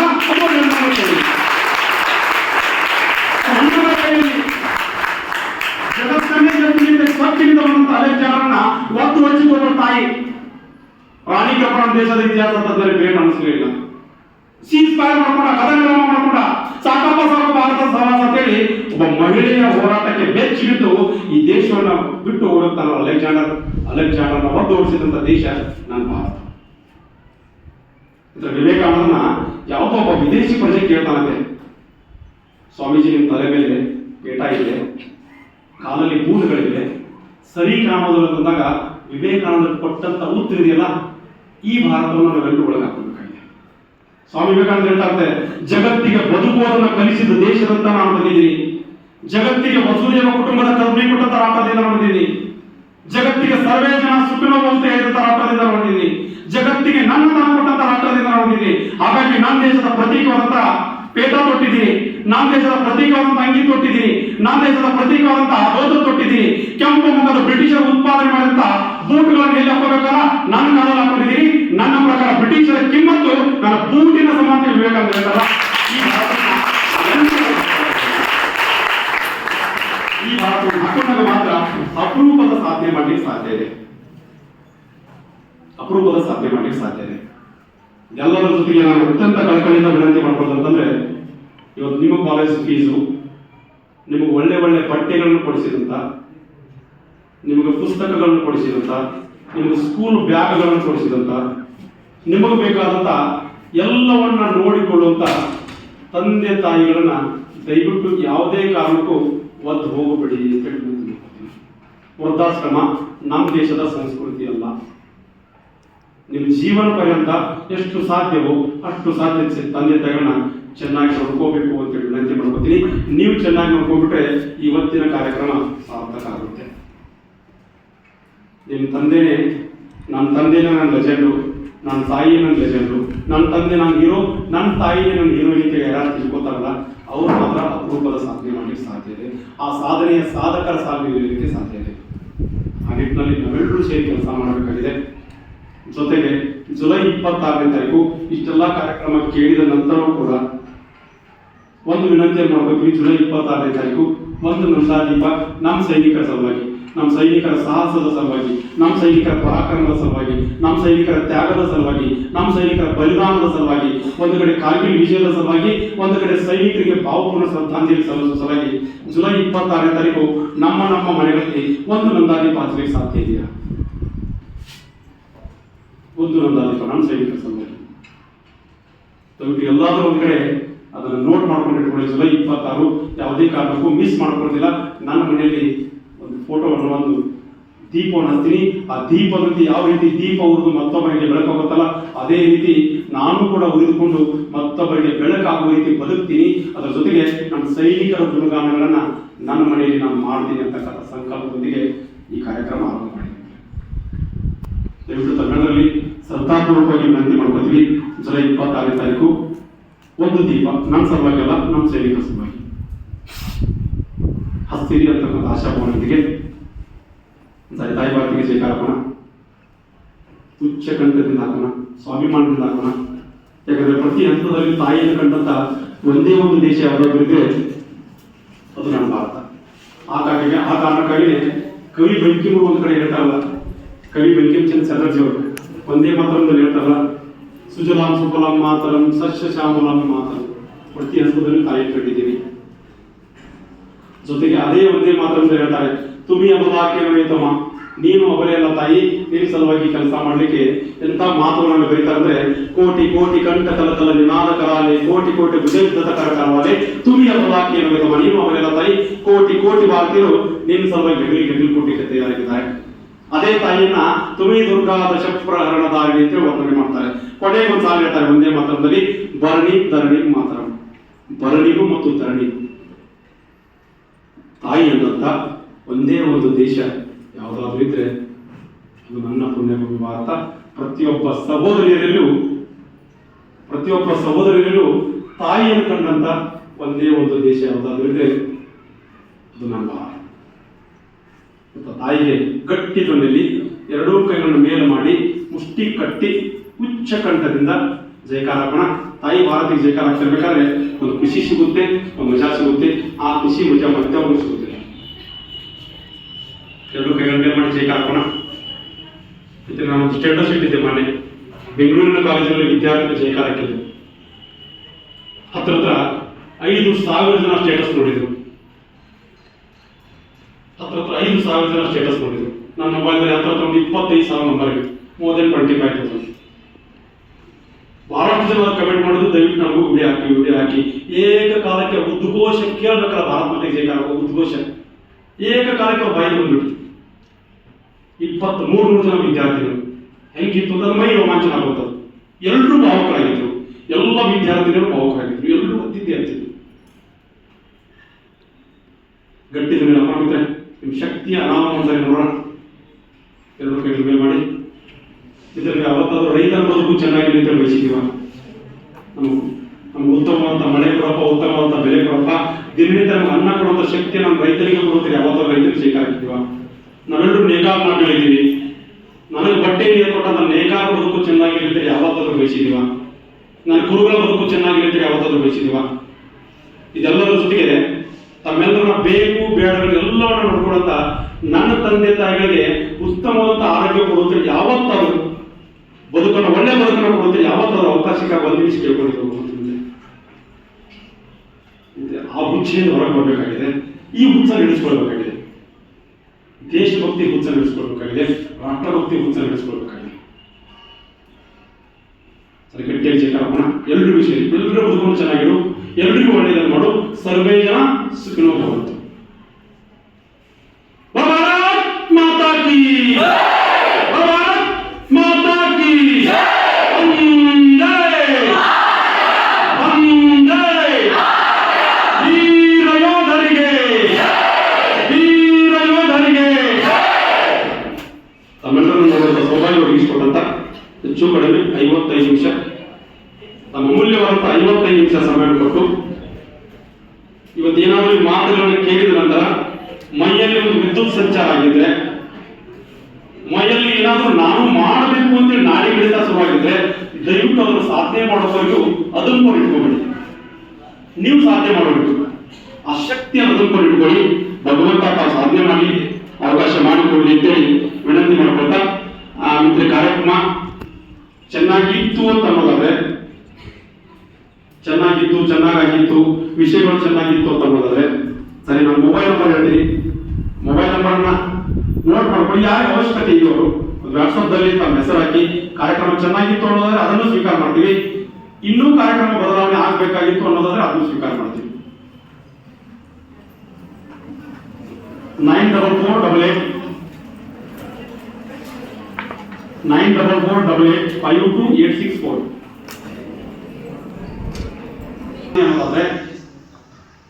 ಭವಿಷ್ಯದಲ್ಲಿ ಏನಾದ್ರೂ ನಾನು ಮಾಡಬೇಕು ಅಂತ ನಾಡಿ ಬಿಡ್ತಾ ಇದ್ರೆ ಮಾತ್ರ ಕಮೆಂಟ್ ಮಾಡಿ. ಇಲ್ಲದೆ ಇದ್ರೆ ಮತ್ತೊಬ್ಬರಂತೆ ನಾನು ಬದುಕ್ತೀನಿ, ಮತ್ತೊಬ್ಬರಂತೆ ದಿನನಿತ್ಯ ಊಟ ಮಾಡ್ತೀನಿ, ಮತ್ತೊಬ್ಬರಂತೆ ಬದುಕ್ತೀನಿ, ತಂದೆ ತಾಯಿ ಮದುವೆ ಮಾಡಿದ ನಂತರ ಮದುವೆ ಆಗಿ ಹೋಗ್ತೀನಿ ಅಂತ ಅನ್ನೋದಾದ್ರೆ ದಯವಿಟ್ಟು ನನಗೆ ಫೋನ್ ಮಾಡಬೇಡಿ ಅಂತೀನಿ. ಇದರ 25 ಜನರಲ್ಲಿ 8 ಜನ ವಿದ್ಯಾರ್ಥಿನಿಯರು ಮೆಸೇಜ್ ಆಗಿದ್ದಾರೆ. ನಾವು ಕೂಡ ಹೋಗ್ತಿರ್ಬೇಕಾದ್ರೆ ಸಮಾಜಕ್ಕೆ ಕೊಟ್ಟು ಹೋಗ್ಬೇಕಾಗಿದೆ, ಬಿಟ್ಟು ಹೋಗ್ಬೇಕಾಗಿದೆ. ಕೆಲಸ ಕಾರ್ಯದಲ್ಲಿ ನಾವೆಲ್ಲರೂ ಭಾಗಿಯಾಗೋಣ ಅಂತ ಹೇಳ್ತಾ ಮಾತನಾಡಲಿಕ್ಕೆ ಅವಕಾಶ ಕೊಟ್ಟಂತ STC ಕಾಲೇಜಿನ ಪ್ರಾಚಾರ್ಯ ಹಿಡ್ಕೊಂಡು ಎಲ್ಲ ಉಪನ್ಯಾಸಕರಿಗೂ ಶ್ರದ್ಧಾಪೂರ್ವಕವಾದಂಥ ಧನ್ಯವಾದಗಳು. ಜೊತೆಗೆ ತಮ್ಮೆಲ್ಲರಿಗೂ ಶ್ರದ್ಧಾಪೂರ್ವಕವಾದಂಥ ನಮಸ್ಕಾರಗಳನ್ನು ಸಲ್ಲಿಸಿ ನಾನು ಮಾತಿಗೆ ವಿರಾಮ ಮಾಡ್ತೀನಿ. ಜೈ ಹಿಂದ್, ವಂದೇ ಮಾತರಂ.